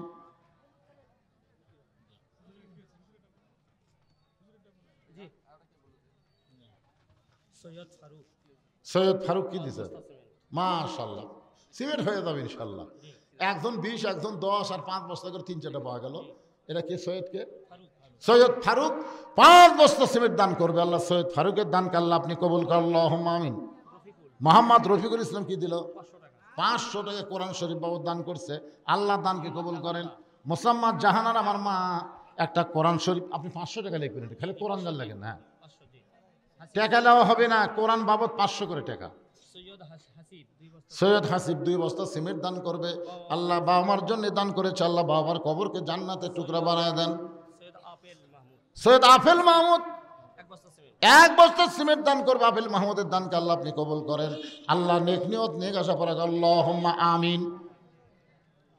এই টাকাগুলো নেন, এগুলো নেন, সবগুলো একটি নেন। আপনারা কি আগে টাকা আদায় করছেন? হাফেজ সাহেব, এই গ্রাম থেকে কি আগে টাকা আদায় করছেন? মোহাম্মদ জিল্লুর রহমান 500 টাকা নগদ কোরআন শরীফের জন্য। আগে আদায় করছেন। মোহাম্মদ জিল্লুর রহমান কবর। মোহাম্মদ জিল্লুর রহমান কোরআন শরীফ বাবদ নগদে 500 টাকা দান করলো। আল্লাহ জিল্লুর রহমানের দানকে আল্লাহ আপনি কবুল করেন, জোরে বলে আমিন। আপনারা বলেন তো, দামি গাড়ির টিকিট কি বাসের মধ্যে পাওয়া যায়? আপনার ঢাকা যান না, সবচাইতে ভালো বিলাসবহুল গাড়ির টিকিট কি কাউন্টারে হয় না বাসের মধ্যে হয়? কথা কয় না রে বারে। ঢাকা যান না আপনারা? কোথায় হয়? তো এরা কাউন্টারে কাম সারতে, বুঝলেন? এতক্ষণ পরে আমি শুনলাম যে গ্রামের লোক যারা, তাদের কাছ থেকে কাউন্টারে টাকা আগেই তুলে নিছে। তাই তো আমি চিল্লাই, কে রে মিয়া পড়ার জন্য একটা বদনাম হয়ে যাচ্ছে। এই পিছনের সোনার ভাইরা, জায়গা পরিবর্তন করে সামনে আসেন, আসেন। যারা গেছে চলে গেছে, অসুবিধা নেই। আর আদায় টাদায় না, এখন আলোচনা শুরু করবো, একটু আসেন, আসেন। 8 ঘন্টার মধ্যে কমপ্লিট হয়ে যাবে। সবাই সামনে চলে আসেন, জিকির করেন আর সামনে আসেন। লা ইলাহা ইল্লাল্লাহ, লা ইলাহা ইল্লাল্লাহ, লা ইলাহা ইল্লাল্লাহ। কে? ফুল মিয়া ফুল মিয়া কোরআন শরীফ বাবদ 500 টাকা দান করছে। আল্লাহ ফুল মিয়ার দানকে আল্লাহ আপনি কবুল করেন। 1 বস্তা সিমেন্ট দান করবে, আল্লাহ কবুল করেন। সবে বরাতে রোজা করা জায়েজ না না জায়েজ? তোর কোন জায়গাত বাজলো? আরেকজন নগদ এই যাই সুদ খায়, ঘুষ খায়, ওইদিকে শালার একটা ফতুয়া নেই। সবে বরাত নাই রে পাও, নিসফে মিনা শাবান, নিসফে মিনা শাবান, শাবানের মধ্যরাত, গুরুত্বপূর্ণ রাত, সোয়াবের রাত, বরাতের রাত, ভাগ্যের রাত। রাতে ইবাদত করবো, দিনে রোজা রাখবে, এরকম হাদিস আছে তো। এটা নিয়ে তোমার এত বাজলো কেন? তোমার মন চায় না, থাকো না, ঠিক কিনা বলেন? এরা হলো ফেতনাবাজ, এরাই সমাজের মধ্যে সবচাইতে ইসলামের বড় দুশ্মন। আল ফেতনা তো আসাধ্য মিনাল কাতল, আল ফেতনা তো আসাধ্য মিনাল জিনা। আজ থেকে 20 বছর আগে সবে বরাত নিয়ে বাংলাদেশে কোনো কথা হয়নি, জোরে কোন কথা, ঠিক কিনা? এই শালারা দিন দিন ইসলামকে খাটো করার জন্য খালি ফতুয়া, খালি ফতুয়া, খালি ফতুয়া দিয়ে দেয়, ইসলামকে কাটসাট করে হারিয়ে দিচ্ছে। এ কয়দিন পরে ফতুয়া মারবি, তার আপনি 8 টাকা না 20 টাকা, তো চাপাত লাগতে মারা দরকার। তুই যদি দুর্বল মানুষ হস, সারা বারান্দাত নামাজ পড়বো, বারান্দাত নামাজ পড়ে তুই 4 টাকা পড়বো, 8 টাকা পড়ে চলে যাবো। মসজিদের মধ্যে ঢুকে কেউ 8 টাকা পড়া বারবার চাই, আর কান সারা জুতে মারবি শালা। কয় রাকাত পড়বি, ওকে ফতুয়া মারতেছে। কই মদিনাত পড়, মদিনাত যা, মক্কা পড়ে মক্কা যা। বাংলাদেশে যেটা চলে, রমজান মাসে একটা নফল ইবাদত অন্য মাসের ফরজের সমান সওয়াব হয়, জোরে কোন কথা, ঠিক কিনা? হ্যাঁ, এটা নিয়ে ফেতনা কেন? তুমি 8 টাকা পড়ো, বারান্দার থাকে চলে যাও, তখন ভিতর ঢোকার দরকার না। ভিতরে ঢুকলে 20 টাকা পড়বে, বারবার খেলে কিন্তু সাইজ হয়ে যাবে। সবাই 20 টাকা পড়ে, 8 টাকা পড়ে যাই, শয়তান কয় উই গেল তুই যা, উই গেল তুই যা, এই করে নামাজ দিন মন ভাঙ্গে, জোরে কোন কথা, ঠিক কিনা? সারা বছর পর একটা মাস আমরা পাই, রহমত মাগফিরাত নাজাতের মাস। এই মাসে বেশি বেশি ইবাদত করে আমাদের জীবনের পাপকে আমরা মাফ নিব, জোরে কোন কথা, ঠিক? ভাই আদায় শেষ করে। সিরাজুল ইসলাম কোরআন বাবদ 2500 টাকা দান করছে, আল্লাহ কবুল করেন। জি, আবুল কাসেম নগদ 500 টাকা দান করছে। রাফি 1000 টাকা দান করছে, আল্লাহ কবুল করেন। শাকিল 1 বস্তা সিমেন্ট। আমি ওই যে দ্বিতীয় বক্তার আদায় দেখে মনে করলাম যে আপনারা দানই করেন না, কিন্তু আমি তো চাই ভুল করলাম এবারে, এরকে দেওয়াই ফুরাচ্ছে না। এ ভাই দেওয়া শেষ রে, এখন যা হবি এমনি এমনি লেখেন, আর মাইকে ঘোষণা হবে না। শাহ আলম একটা কোরআন শরীফ বাবদ 500 টাকা দান করবে, আল্লাহ কবুল করেন, আল্লাহুম্মা আমিন। আপনি এগুলো সব কাগজে লেখাতেন, আর আনেন না, আর আনেন, রাত অনেক হয়ে গেছে, বুঝতেছেন না? হোসেন বলে, রে মেয়ে, তুমি একলা একলা বসে আছো, তাই বলে মনে করো না তুমি একলা হয়ে গেছো। আমি হোসাইন বড় একা হয়ে গেছি। ওমর ফারুক বলে, হোসেন তুমি কি পাগল হলে নাকি? তোমার ডান পাশে আমি বসে আছি, বাম পাশে তোমার বাবা বসে আছে, তুমি একলা কেমনি হলে? হোসেন বলে, রে মেয়ে, আমার 2 পাশে 2 জন মহামানব বসে আছে, কিন্তু মনে মনে তোমার পক্ষ নিয়েছে, দেহ নিয়ে শুধু আমার কাছে বসে আছে, মনে মনে এই 2 জন মহামানব পক্ষ নিছে কার? আপনার বুঝতে পারতেছেন না? ওমর ফারুক কার পক্ষে? হযরত আলী। ভোটের সময় নির্বাচন কমিশনার কার পক্ষে? ও কিন্তু সাংবাদিক সম্মেলনকে বলছে, আমি নিরপেক্ষ নির্বাচন দিবার চাই। তুই নিরপেক্ষ? ওই শালা কিন্তু নৌকার উপরই ভোট মারছে, তোর এখন কথা, ঠিক কিনা? নৌকার উপর ভোট দেয়, ওই আবার নির্বাচন নিরপেক্ষ করবি, অতই সোজা। এক মানুষও নিরপেক্ষ নেই। কেউ যদি বলে ভাই আমি নিরপেক্ষ, আমি কোনো দল করি না, তাহলে বুঝবেন হিজড়ে, হিজড়ার কোনো দল নাই, শালা মেয়াও না মরদ না, জোরে কোন কথা, ঠিক কিনা? স্বয়ং আল্লাহ পর্যন্ত নিরপেক্ষ না। আল্লাহ হচ্ছে ইন্নাদ্দীনা ইনদাল্লাহিল ইসলাম, আমার আল্লাহ হচ্ছে মুসলমানের পক্ষে, ইসলামের পক্ষে, জোরে কোন ঠিক? ওমর ফারুক বলে, হোসেন এখন প্রশ্ন করো। এবার হোসেন প্রশ্ন করে, রে মেয়ে, 1 নম্বর প্রশ্ন হলো, আমার মাকে তুমি জানো? আমি কোন মায়ের সন্তান তুমি কি বলতে পারবা? সঙ্গে সঙ্গে মেয়েটা পর্দার ওপার থেকে বলা, হোসাইন আপনার মাকে আমি চিনি। প্রশ্ন করেছে আমার মাকে তুমি জানো, আর মেয়েটা বলতেছে আমি চিনি।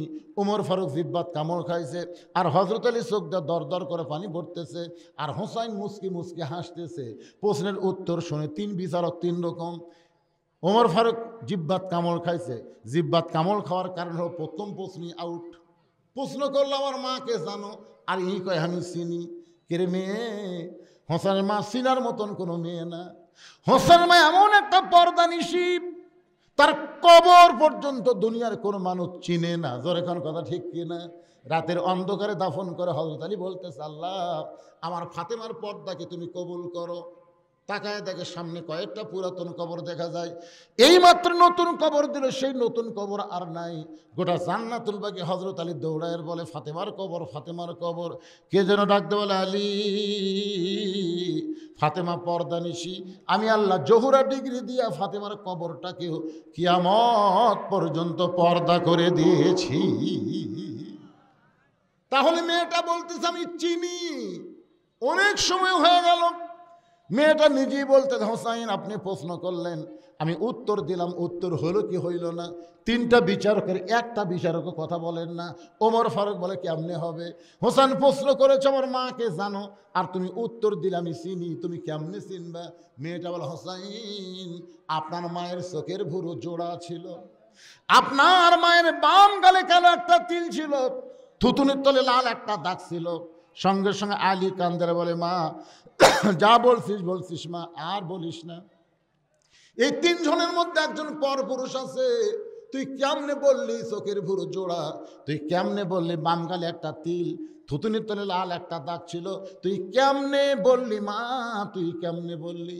এবার মেয়েটা বলতেছে, মুরব্বি ওই রোমের জেলখানার মধ্যে যখন বন্দি ছিলাম, এই রোমের জেলখানার মধ্যে যখন বন্দি ছিলাম, শের দিল কারারক্ষী যখন আমার উপর চাবুক মারত, ওই চাবুকের আঘাতে আমি জর্জরিত অবস্থায় একসময় আল্লাহকে বললাম, আল্লাহ তুমি আছো আসমানে, নবী আছে মদিনায়, এই রোমের জেলখানায় আমি দুঃখী মেয়েকে দেখার মতন কেউ নাই। কাঁদতে কাঁদতে যখন বেহুশ হয়ে গেছে, বেহুশ অবস্থায় দেখতে পায় আমার শিওরের কাছে একটা নূরের পুতুলি বসে বসে কাঁদতেছে। আমি কইলাম, কে গো আপনি, জান্নাতের হুরি না বেহেশতের পরি? আমার মাথায় হাত দে বলে, মা আমি জান্নাতের হুরিও না বেহেশতের পরিও না, আমি হলাম জগৎ বিখ্যাত মা ফাতেমা, ওই জান্নাতুল বাকি থেকে এসে তোমাকে সান্ত্বনা দেই। মেয়েটা বলে, হোসাইন আপনি আপনার মায়ের দিকে তাকায় দেখি, চোখের ভুরু জোড়া দেখতে পাই, বাম গালে কালো একটা তিল দেখেছি, থুতুনির তলে লাল একটা দাগ আমি দেখতে পাই। সঙ্গে সঙ্গে হোসেন বলেন, এ মেয়ে, এক নম্বর প্রশ্নের উত্তর যেমন আশা করেছিলাম তার চাইতে তুমি 100 গুণ সুন্দর উত্তর দিয়েছ। ওমর ফারুক বলতে, আলী ভাই আমার ঘটকালি আল্লাহ কবুল করেছে। হোসেন বলে, এত সহজ না, 3টা প্রশ্নের উত্তর না দিলে আমি কিন্তু বিবাহ করব। ওমর ফারুক বলে, হোসেন তাহলে 2 নম্বর প্রশ্ন করো। এবার হোসেন বলেন, এই মেয়ে 2 নম্বর প্রশ্ন হলো, 6 বছর বয়সে তুমি ইমান কেমনে পাইলা? তুমি যে কইলে 6 বছর বয়সে ইমান গ্রহণ করে 12 বছর জেলখানায় বন্দি ছিলাম, সকালবেলা 3টা চাবুক, বিকালবেলা 3টা চাবুক মারছে, এই যে তুমি 6 বছর বয়সে ইমান গ্রহণ করলা, আমার প্রশ্ন হলো 6 বছর বয়সে তুমি ইমান কোথায় পাইলা? মেয়েটা কান্দার বেলা, হোসাইন 6 বছর বয়সে ইমান কেমনে পাইলাম যদি জানতে চান তাহলে শোনেন, আমি দুনিয়ার সাধারণ কোনো মানুষের সন্তান না, আমার দাদা হলো রোম সম্রাট কাইসার। একদিন পড়ন্ত বিকাল বেলায় অন্দরমহলে গিয়ে আমার দাদা বলতেছে, নাতি রে আজকে রোমের রাজদরবারে খেলা হবে, তুই কি খেলা দেখতে যাবি? আমি 6 বছরের ছোট্ট বাচ্চা, খেলা দেখার জন্য দাদার সঙ্গে আসলাম, কারণ ছোট ছোট বাচ্চারা খেলাধুলা পছন্দ কম করে না বেশি করে? এজোরে কোন কম করে না বেশি করে? আমাকে প্রায় লোকে বলে, হুজুর আমার সন্তান এত খারাপ হয়েছে, মোবাইলের খেলা না দেখলে ভাত খায় না, মোবাইলের গেম চালু করে দিলে তারপরে ভাত খায়। এখনকার বাচ্চারা মোবাইল ছাড়া কান্না থামে না, মোবাইল ছাড়া ভাত খায় না। জোরে কোন কথা ঠিক কিনা? এই বাচ্চাগুলাই দেখেন বাহির দিয়ে খালি দৌড়াদৌড়ি করতেছে, বাহির সাইডটা ঘোরাফেরা করতেছে। গ্রামগঞ্জের মানুষ সন্ধ্যার সময় ঘরের মধ্যে মুরগি হাঁস উঠলো কিনা, মেয়েরা কিন্তু লাইট দিয়ে খোঁজা খোঁজা দেখে সন্ধ্যার সময় হাঁস মুরগি উঠলো কিনা। গ্রামের লোকেরা সন্ধ্যার সময় গোয়াল ঘরে দেখে গরু ছাগল ঠিক মতো উঠলো কিনা। তুমি সন্ধ্যার সময় গরু ছাগল, তুমি সন্ধ্যার সময় হাঁস মুরগি দেখো, কিন্তু এখন রাত পৌনে 1টা বাজতেছে, তোমার বাচ্চারা কোথায়? দৌড়াদৌড়ি করে, তুমি কি একটা বারো খোঁজা দেখবা না এরা কি হাঁস মুরগি গরু ছাগলের চাইতেও দাম কমে গেল নাকি? আমার কথা কি আপনার বুঝতে পারলেন? তাহলে যারা দৌড়াদৌড়ি করতেছে, এই যে মুখে রাখতে যায়, পিছন দিক দিয়ে যায়, এরা কি মাটি ফেটে বাড়াছে? এ কথা কর না কেন, মাটি ফেটে? এর কি বাপ মাও নাই করে? এই শালা করে মানুষ করার পারতেছে না। 7 বছর থেকে তালিম দাও, 10 বছর থেকে ঘাড় ধরো শিখাও। জোরে কোন কথা ঠিক কিনা? আর কি হারে দৌড়াদৌড়ি করতেছে? এই শালা সব করে সিজার করা। আসলে সিজার করা বাচ্চারা ভালো হবে না তো। জন্মের 2 দিন আগে ওর জন্ম হচ্ছে, জানেন আপনি? ওই নর্মালে 2 দিন পরে এমনি দুনিয়াতে আসতো, কিন্তু ওর মায়ের অধৈর্য হওয়ার কারণে পেট কেটে বের করে থেকে ঘুম পাড়াচ্ছে। ডাক্তার কয় কে না ঘুমের মধ্যে আছে রে। আর এক ডাক্তার কয় ওই তো 2 দিন পরে এমনি হতো, কিন্তু আমরা টাকা কামাইয়ের জন্যে পেট কাটছে, এখন বুদ্ধি। 3-4 ডাক্তার একত্রে কয় বুদ্ধি একটা আছে, ওর পেটের মধ্যে বার করে পাও ধরে ঘুরেন দেওয়া লিখবি। তখন পাও, ওই ছোটো বাচ্চার পাও ধরে এরকম একটা ঘুরেন দেয়, ওই ঘুরান দিয়ে ঘুমাতেছে, এত করে কেন দেওয়া, এই যে ই করে মাথায় একটা ঝাঁকি খাচ্ছে। এই ঝাঁকি খাওয়ার কারণে মোবাইল ছাড়া ভাত খায় না, মোবাইল ছাড়া কান্না খাবে না, আর দৌড়ি করে ঘরে জোরে কোন কথা ঠিক না। সব কয়টা সিজার করা। কি এত রাত্রে আমার ওয়াশ ঠিক মতো করবার দিচ্ছে না। বারা সোনা তলা কি ভেজাল সোনা হলো নাকি? এ দেখেন তো পিছন থেকে দৌড়ে এরা। একটা গুরুত্বপূর্ণ সাবজেক্ট। মেয়েটা বলতেছে 6 বছর বয়সে দাদার সঙ্গে খেলা দেখতে রাজ দরবারে, দাদার সিংহাসনের পাচ্ছে ছোট্ট একটা চেয়ারে আমাকে বসতে দিল। মেয়েটা বলে হোসাইন, এই 6 বছরের ছোট্ট মেয়ে, আমি আমার দাদাকে বললাম দাদা খেলা দেখার কথা বলে আপনি নিয়ে আসলেন, কিন্তু খেলাটা কোন জায়গায়? আমার দাদা বলে ওই যে তাকায় দেখ। মেয়েটা বলে হোসেন আমি তাকাই দেখি একটা মানুষের চোখ কালো কাপড় দিয়ে বাঁধা, ওই মানুষের 2টা হাত কালো রশি দিয়ে বেঁধে রাখছে, ওই মানুষের 2টা পা লোহার শিকল দিয়ে আটকায় রাখছে। চোখ বান্ধা, হাত বান্ধা, পাও বান্ধা। আর এই ফ্যাসিস্ট সরকারের যে কয়টা ধরা পড়ছে এরকে কিন্তু হাত বান্ধা নাই। দেখছেন কয়েকদিন আগে আদালতে হাজির হলো, দেখছেন পুলিশ খালি হাতে দেন, হাতটা দেন ভাই, হাতের মধ্যে হাত দেয় পুলিশ লিয়ে যাচ্ছে, মনে হয় জামাই ফেলেছে। হামাক যে কয়বার ধরছে, এ বাড়ি ধরার সাথে আমাকে হ্যান্ডকাপ লাগা। হামাক একটা চোর করে দিয়েছে, এটা হুজুরের বাড়ি, চোরের কথা মতো আমার বাড়ি যাও ধরলো, ধরাই কট্টস করে কেন? হ্যাঁ,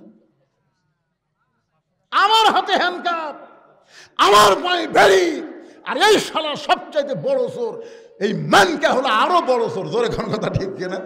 কলার পাতা শুয়ে দেখবে বিচার মধ্যে, কলার পাতা জনগণ খালি সুযোগ পেলে একটা বেশি তো ফাটাচ্ছে, আর একটা ফাটলো হরি। ধরে কোন কথা ঠিক কিনা? আল্লাহ রে। মেয়েটা বলে তাকায় দেখি 2টা চোখ কালো কাপড় দিয়ে বাঁধা, 2টা হাত কালো রশি দিয়ে বাঁধা, 2টা পা লোহার শিকল দিয়ে আটকানো। আমি বললাম দাদু ভাই খেলা দেখার কথা বলে আমাকে যা দেখাচ্ছেন, আমি একটা মানুষকে দেখতে পাই। আমার দাদা অট্ট হাসি দিয়ে বলে তুই ছোট্ট মানুষ, তুই জানিস না ওটা মানুষ না রে, ওইটা মানুষ না, ওইটা হইল মুসলমান। খ্রিস্টানেরা মুসলমানকে মানুষ মনে করে না। মুসলমানকে যদি মানুষ মনে করত তাহলে ফিলিস্তিনের বাচ্চাদেরকে এইভাবে হত্যা করত না। জোরে কোন কথা ঠিক কিনা? আপনার দোষ দিচ্ছেন ইহুদি পুরা দোষী না, পুরা দোষী হলো আমেরিকার খ্রিস্টান। জোরে কোন কথা ঠিক কিনা? ওই ইহুদিদেরকে কিন্তু আমেরিকায় কান চুলকাচ্ছে, আমেরিকায় কিন্তু কটন বারবার আছে। ইহুদি দিয়ে মুসলমানের কান চুলকায়, একটু খেয়াল করবেন। মেয়েটা বলে হোসাইন আমার দাদা বলতে হয়েছে মুসলমান। আমি তখন বললাম দাদু ওই মুসলমানকে নিয়ে আপনি কি খেলা খেলবেন? আমার দাদা বলে ওই যে তাকায় দেখ।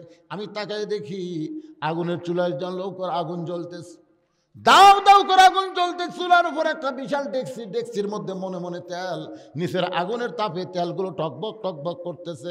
আমার দাদা বলে নাতি রে ওই মুসলমানকে হাত পাও বান্ধে উত্তপ্ত তেলের মধ্যে ফেলে দেব, মুসলমান পুড়ে মরে যাবে। আজকের খেলার নাম হলো মুসলমান মারার খেলা। মেয়েটা বলে হোসাইন আমি 6 বছরের ছোট্ট মেয়ে। আমি দাদার সামনে দাদায় বললাম, দাদু ভাই, এই মুসলমান মারার খেলা কি বন্ধ করা যায় না? এই মুসলমান মারার খেলা কি বন্ধ করা যায় না? আমার দাদা বলে 100 বার বন্ধ করা যায়। ওই মুসলমান যদি একবার বলে আল্লাহ রাসূল মানি না, শুধু একবার বলবে আল্লাহ রাসূল মানি না, কারণ হাত বানছি, চোখ বানছি, পাও বানছি, কিন্তু মুখটা তো আমি বান্ধি নাই।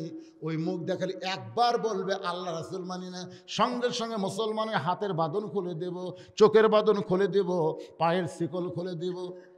মেয়েটা বলে, হোসেন আমি ছোট্ট মেয়ে, মুসলমানের কাছে গিয়ে বললাম, মুসলমান তোমাকে পুড়ে মারার জন্য দাও দাও করে আগুন জ্বলতেছে, যদি তুমি বাঁচতে চাও তাহলে একটা বারের জন্য বলো আল্লাহ রাসূল মানি না। মুসলমান মুচকে মুচকে হাসে বলে, মা তুমি ছোট্ট মানুষ, তোমার কাছে জীবনের দাম বেশি, কিন্তু একজন মুসলমানের কাছে জীবনের চাইতে ইমানের দাম কোটি কোটি গুণ বেশি। দরকার হলে জীবন দিব, এই গোটা দুনিয়া আমি ত্যাগ করব, কিন্তু একটা মুহূর্তের জন্য মুসলমান তার ইমান থেকে আল্লাহ রাসূলকে বাদ দিবার পারবে না। মেয়েটা বলে, হোসেন রে, এই কথা মুসলমান যখনই বলেছে, সঙ্গে সঙ্গে আমার দাদা চেয়ার থেকে লাফ দুটে বলতেছে, রে সৈন্যরা আর দেরি করিস না, ওই মুসলমানকে হাত বাঁধা অবস্থায় উত্তপ্ত তেলের মধ্যে ফেলে দাও। আমি তখন বললাম, দাদু ভাই, একটা জীবন্ত মানুষকে পুড়ে মারবেন, এই খেলা আমি দেখব না, এই খেলা আমি দেখব না। আমার দাদা বলতেছে, খেলা দেখার জন্য তোরে নিয়ে আইছি, খেলা দেখতেই হবে। আমাকে জোর করে যখন দাদা আটকে ধরল, তখন আমি একটা হাত দিয়ে আমার চোখ বন্ধ করলাম। একটা জীবিত মানুষকে আগুনে ফেলে দিবে, এ দৃশ্য দেখব না, কিন্তু চোখে হাত দিয়ে দেখি ওই মুসলমানকে আমার দাদার সৈন্যরা টেনে টেনে আগুনের দিকে নিয়ে যাচ্ছে না, বরং মুসলমান আগুনের দিকে নিজের ইচ্ছায় যেন হেঁটে হেঁটে চলে যায়। আমি মনে করেছিলাম আগুনের চুলা, কিন্তু জাতির পিতা ইব্রাহিমের সন্তান মুসলমান জানে আগুনের চুলা হতে পারে, এর ভিতর দিয়ে আল্লাহ জান্নাতের দরজা বরণ করে নিবে। মেয়েটা বলে, হোসেন রে, এক সময় আগুনের চুলার কাছে যখন চলে গেল, এখন সৈন্যরা ধাক্কা মারবে, ওই মুসলমান উত্তপ্ত তেলের মধ্যে পড়ে পড়ে যাবে। এমন সময় আমি ডান হাত দিয়ে চোখটা জাপটে ধরলাম। হঠাৎ একটা মধুর সুর আমার কানের মধ্যে চলে আসলো। সেই সুরটা হলো, লা ইলাহা ইল্লাল্লাহু মুহাম্মাদুর রাসূলুল্লাহ। আমি তখন দেখি, যদিও হাত দিয়ে চোখ বাঁধা, তারপরে আমি দেখি মুসলমানের দেহ নামক খাঁচাটা উত্তপ্ত তেলের মধ্যে পড়েছে, কিন্তু খাঁচার পাখিটা কে যেন ধরে সবুজ রঙের একটা বাগানে উড়াল দেয়। আমার সোনার ময়না পাখি খাঁচা খানা কবরে রাইখা জান্নাতে উইরা গেলি নাকি রে আমার সোনার ময়না পাখি। আমি নিজের চোখে দেখলাম মুসলমানের দেহ নামক খাঁচাটা উত্তপ্ত তেলের মধ্যে পড়েছে, কিন্তু খাঁচার পাখিটা কে যেন যত্ন করে ধরে, এমনভাবে কবিতরের মতন ছাইড়া দেয়। পাখিটা উঠতে উঠতে সবুজ রঙের একটা বাগানে চলে যায়। ওই বাগানের নাম হলো ইল্লিন, জান্নাতের বাগান। মেয়েটা বলে, হোসাইন, আমি এক ঝাঁকি দিলাম। দাদা আমার বাম হাত ধরেছিল, কিন্তু তখন আমার মধ্যে ঈমান ছিল না। ওই মুসলমানের কলমা কলিজা আসার সঙ্গে সঙ্গে আল্লাহ আমার দেহে এমন শক্তি দিল, আমি হ্যাঁচকা টান দিলাম, দাদার হাত থেকে হাতটা খুলে গেল। আমি বাড়িতে গিয়ে বললাম মায়ের সামনে, লা ইলাহা ইল্লাল্লাহ মুহাম্মাদুর রাসূলুল্লাহ। আমার মা বলে, তোর দাদা যদি জানতে পারে, তোর বাবা যদি জানতে পারে এই মুসলমানের কলমা কোথায় পাইলি রে, এই মুসলমানের কলমা বাদ দে, তোকে হত্যা করবে মা। আমি তখন বললাম, মা নিজের চোখে দেখছি মা, এ কলমাওয়ালারা কোনোদিন মরে না। নিজের চোখে দেখছি মা, এই কলমাওয়ালার দেহ উত্তপ্ত তেলের মধ্যে পাখি উড়াল দিয়া জান্নাতে চলে যায়। আমি এক দৌড়ে এসে দেখি আমার দাদা সৈন্যদের নিয়ে ওই মরা পড়ে যাওয়া লাশের কাছে আনন্দ মিছিল করতেছে। মনে হয় শাহবাগে আনন্দ মিছিল করতেছে। জোরে কোন জায়গায়? আপনারা শাহবাগে আনন্দ মিছিল দেখেননি? যখনই জাতির শ্রেষ্ঠ সন্তানকে ফাঁসি দেওয়া হয় ওরা তখন আনন্দ মিছিল করে। আমি দেখলাম আমার দাদা সৈন্যদের নিয়ে মিছিল করতেছে। মুসলমান পুরা ছাই হয়ে গেল, মুসলমান পুরা ছাই হয়ে গেল। আমি তখন দাদার সামনে এসে বললাম, কানার ভাগ্যে ধন মিলে না, কানার ভাগ্যে ধন মিলে না, সামনে পড়ে আছে সোনা কানা দেখতে পাই না, মাটি মনে করে ফাইলা দেয়, মাটি মনে করে ফাইলা দেয়, হাতে তুলে নেয় না, কানার ভাগ্যে ধন মিলে না। আসলে বাংলাদেশের মুসলমান হলো কানার জাত। এই জন্য কোরআনের গুরুত্ব কম, আগডুম বাগডুমের গুরুত্ব বেশি। জোরে কোন কথা ঠিক কিনা? কানার ভাগ্যে ধন মিলবে, সামনে পড়ে আসে সোনা কানা যে দেখতে পাই না, মাটি মনে করে ফেলে দেয়, মাটি রে, কোরআন শরীফ কি মাটি, হাতে তুলে নেয় না। মেয়েটা বলে, দাদা কানা হয়ে আনন্দ করতেছেন, মুসলমানের দেহ পুড়তে পারে কিন্তু মুসলমানের পাখি এখন জান্নাতে ঘুরতেছে। আমার দাদা কয়, তুই আমার নাতনি হয়ে তুই মরা মুসলমানের পক্ষ নিলি কেন? আমি তখন বললাম, দাদা ওই মুসলমান মারা যায় নাই, ওই মুসলমান আর একজন মুসলমান তৈরি করে বিদায় নিছে, ওই মুসলমানের যাওয়া দেখে আমি নিজেই ঈমান গ্রহণ করেছি। আমার দাদা মাথার চুল টেনে কয়, এরা কি যাত্রী, এরা চলে যায় আরো 10টা বাইনে থেকে যায়। আপনারা বলেন তো, পৃথিবীতে মুসলমান দিন দিন কমতেছে না বাড়তেছে? তোরা যতই ফিলিস্তিন মার, কাশ্মীরত মার, যতই মার, বারাক হোসেন ওবামা আমেরিকার সাবেক প্রেসিডেন্ট বলে গেছে 2040 সালের মধ্যে গোটা পৃথিবীতে মুসলমানের সংখ্যা সব চাইতে বেশি হয়ে যাবে। সুবহানাল্লাহ জোরে কন। ইনশাল্লাহ না, হয়ে যাচ্ছে। আপনি জানেন প্রতিদিন নিউজিল্যান্ডে কত খ্রিস্টান মুসলমান হচ্ছে, আমেরিকাতে কত হচ্ছে, ভারতের কত হিন্দু মুসলমান হচ্ছে জানেন? এরা দিন দিন কিন্তু বাড়তিছে, কমার সাথ না। মারবো একটা, মারবো আমাকে মরা দিকে 3টা মুসলমান হবে। তোর কোন কথা ঠিক কিনা?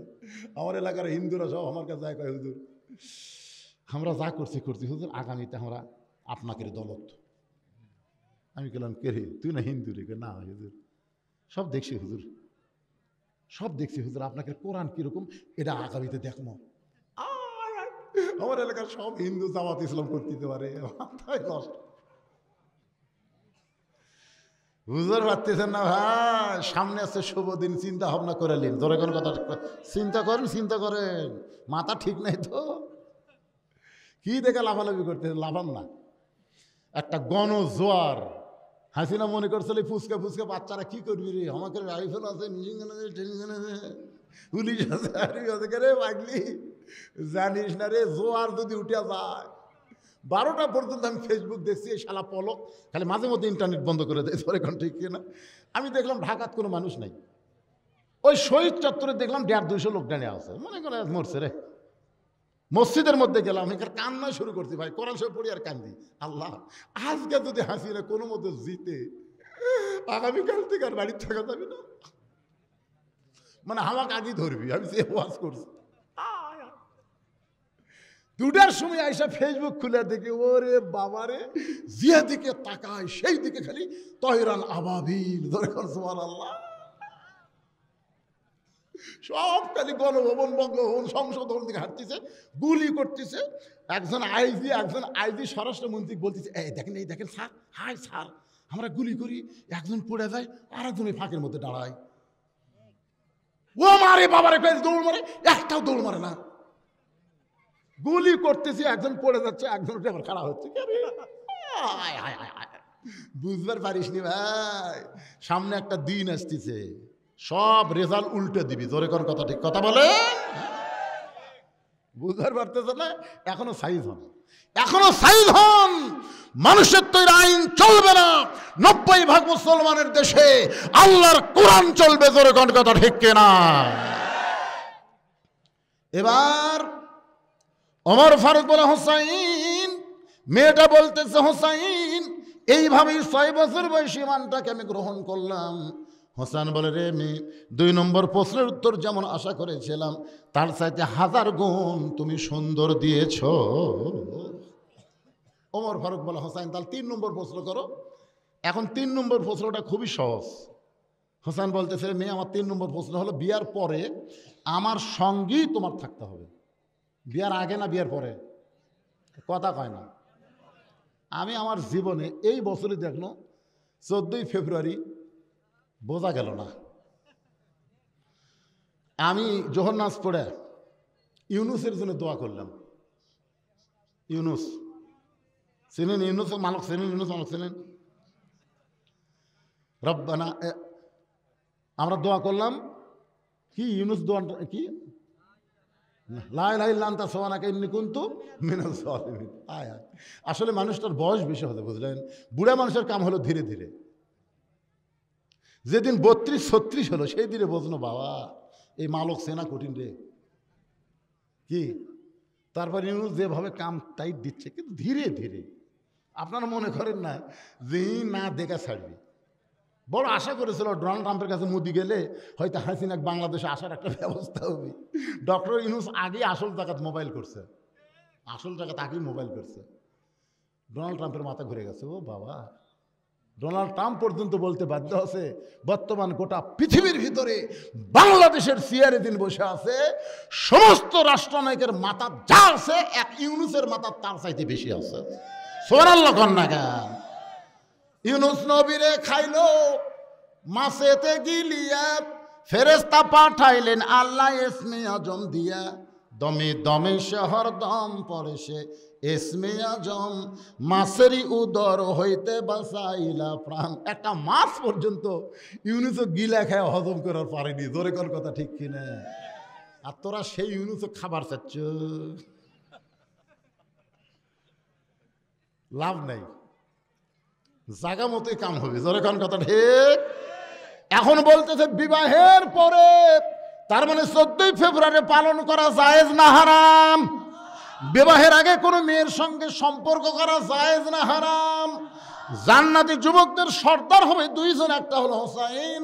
সেই হোসাইন বলে, মেয়ের বিবাহের পরে আমার সঙ্গে তোমার সম্পর্ক রাখতে হবে, বিবাহের পরে আমার সঙ্গেই তোমার থাকতে হবে। মেয়েটা ছোট বাচ্চার মতন কাঁদতেছে। ওমর ফারুক বলে, মা তুমি বলে দাও বিবাহের পর আপনার সঙ্গেই থাকবো। মেয়েটা বলে, আমির আল মুমিনিন, এমন সস্তা কথা বললে হোসাইন পছন্দ করবে না, এগুলো কথা বলে হোসাইনের মন গলান যাবে না। ওমর ফারুক বলে, মা তাহলে তুমি কি বলবার চাও? মেয়েটা বলে, হোসাইন, আয়ুব নামে একজন নবী ছিল। আয়ুব নবী এক সময় বাদশা ছিল, অনেকগুলো বিবি ছিল, বাদশার অনেক বাড়িঘর ছিল, সহায় সম্পত্তি, চাকর নাকর অনেক কিছুই ছিল। কিন্তু আয়ুব নবী যখন অসুস্থ হয়ে গেল, এমন অসুস্থ হলো দেহের মধ্যে পচন ধরলো, দেহের যখন দুর্গন্ধ শুরু হলো, তার বাদশাহী চলে গেল, তার রাজত্ব চলে গেল, তার চাকর নগর সবাই চলে গেল। এমন দেহের দুর্গন্ধ, যতগুলো বউ ছিল সব বউ আয়ুব নবীকে ছেড়ে চলে গেল। আয়ুব নবীকে লোকালয় থেকে জঙ্গলের মধ্যে ফেলে দিয়ে আসলো। কেউ যখন আয়ুব নবীর সঙ্গে নাই, এমন সময় একজন বিবি, নাম হলো রহিমা, ওই রহিমা আয়ুব নবীর ছাড়ে নাই। হোসাইন, বিবাহের পরে রহিমার মতো আমি আপনার সঙ্গে সুখে দুঃখে সব সময় থাকতে চাই। হোসেন বললেন, এই মেয়েটাকে বিবাহ করতে আমার কোনো আপত্তি নাই। আজকের আলোচনার ভিতর দিয়ে আমি সব কথাই বলেছি। আন্দোলনের কথা বলেছি, দানের কথা বলেছি, পর্দার কথা বলেছি, ইবাদতের কথা বলেছি, কোরআন বিজয়ের কথা বলেছি। প্রত্যেকটা কথা বক্তা এবং শ্রোতা সকলকে আল্লাহ আমল করা। সকলে বলে আল্লাহুম্মা আমিন। আস্তাগফিরুল্লাহ রাব্বি মিন কুল্লি জামবি ওয়া তুবু ইলাইহি লা হাওলা ওয়ালা কুওয়াতা ইল্লা বিল্লাহিল আলিয়্যিল আযীম। আল্লাহুম্মা সাল্লি আলা মুহাম্মাদ, আল্লাহুম্মা বারিক আলা মুহাম্মাদ। আপনারা যে আগে লাভ ধরে চলে যাচ্ছেন, আপনারা যে আগে বাড়ি যাওয়ার পারবেন তার গ্যারান্টি দেন তো। এই যারা লাভ দিয়ে উঠলেন, আপনি বাড়ি যাওয়ার পারবেন, তারা গ্যারান্টি দিয়ে ওঠেন। দৌড় মারতেছে কেরে পাগলা, ঘাটার মধ্যে 2 টাকায় পড়ে হাসপাতাল যাওয়া লাগবে তখন। আপনার কি বাড়ি যাবেন না হাসপাতালে যাবেন? তো বাড়ির যদি যাবার চান তাই মজাটা করে যান। একটা পর্যন্ত ওয়াজ শুনলেন, একটা। আমি আমার এই গোটা সিজনে এত লম্বা ওয়াজ কোনোদিন করিনি, আজকেই করলাম, আজকেই করলাম। এত লম্বা ওয়াজ কোনদিন করিনি, একটা পর্যন্ত ওয়াজ করতেছে। 12টার পর আমি কোনো কথাই করি না, যে ভিডিও ম্যানের সাক্ষী। 1.5 ঘন্টা, 1 ঘন্টা 40 মিনিট উদ্দে। খালি আপনাকে শোনার চেহারা দেখে এতই ভালো লাগলো, যার কারণে আজকে সময় কোন দিক দিয়ে গেল বোঝাই গেল না। একটা দোয়া হবে ভাই, আর দোয়া হলো মাতারে, দোয়া হলো মুখ্য লিবাদ। এই জন্য সকলেই ইস্তেগফার পড়ে, আস্তাগফিরুল্লাহ পড়েন। আস্তাগফিরুল্লাহ রাব্বি মিন কুল্লি জামবি ওয়া তুবু ইলাইহি, আল্লাহুম্মা আমিন। আল্লাহুম্মা আনতাস সালাম ওয়া মিনকাস সালাম, তাবারাকতা ইয়া যাল জালালি ওয়াল ইকরাম। আল্লাহ দাউদপুর মিয়া বাড়ায়, আল্লাহ আজকে জান্নাতের বাগান লেগেছে। ও মাবুদ, তোমার নবীর এতিম মাদ্রাসা, তোমার ঘর মসজিদকে কেন্দ্র করে মেহেরবানি করে আজকের মাহফিল আমাদের সকলের হেদায়েতের জন্য, নাজাতের জন্য, জান্নাতের জন্য কবুল করো। এই মাহফিলের শুরু থেকে শেষ পর্যন্ত যতটুকু আলোচনা হয়েছে, আল্লাহর মধ্যে যদি ত্রুটি হয়, ভুল হয়, মাফ করে দিও। এর যা হাদিয়া মঞ্জুর করো। সোনার মদিনায় নবী পাকের রওজা মুবারকে আল্লাহ কবুল করে নাও। তামাম আম্বিয়ায়ে কেরাম, আসহাবে কেরাম, তাবিনী কেরাম, তাবা তাবিনী কেরাম, তামাম পৃথিবীর মাটির নিচে যত মুমিন মুমিনা শুয়ে আছে, আল্লাহ সকলে আরো ফর হাদিয়া কবুল করো। মাবুদ, আমরা যারা হাত তুলেছি,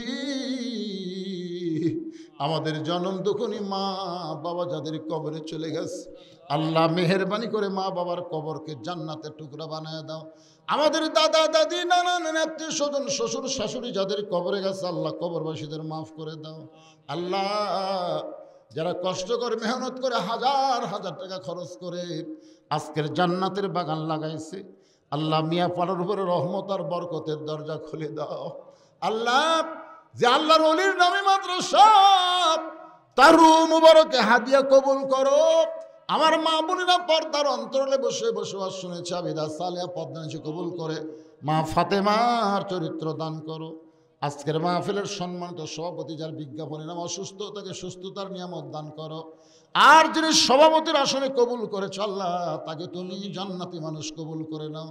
আজকের মাহফিলের সম্মানিত প্রধান অতিথি, বিশেষ অতিথি, সম্মানিত সুধীজন আলেম ওলামা, হাফেজ কারি হাজী সাহেব, মুরব্বী ইমাম মুয়াজ্জিন, কোরআনের তালবে ইলম, এই মাদ্রাসার মুহতামিম, মাদ্রাসার ওস্তাদ, মাদ্রাসার তালবে ইলম যাদের মাথায় পাগড়ি দেওয়া হলো, আল্লাহ তাদের সকলকে হক্কানি হাফেজ আলেম হিসাবে কবুল করে নাও। আল্লাহ, তোমার নবীর ঘরকে কেন্দ্র করে নগদে বাগিতে আজকে যারা দান করলো, এই দানগুলোকে জান্নাতের বিনিময়ে আল্লাহ তুমি কবুল করে নাও। আমি অসুস্থ, আমার মতো অসুস্থ অবস্থায় যারা হাত তুলেছে, সুস্থতার নিয়ামত দান করে দাও। গোটা পৃথিবীর মুসলমানকে আল্লাহ তুমি হেফাজত করো। বাংলার জমিনে কোরআনের বিজয় দাও। মৃত্যুর সময় আমাদের জবানে জারি করে দিও, লা ইলাহা ইল্লাল্লাহু মুহাম্মাদুর রাসূলুল্লাহ সাল্লাল্লাহু আলাইহি ওয়াসাল্লাম। আসসালামু আলাইকুম ওয়া রাহমাতুল্লাহি ওয়া বারাকাতুহু।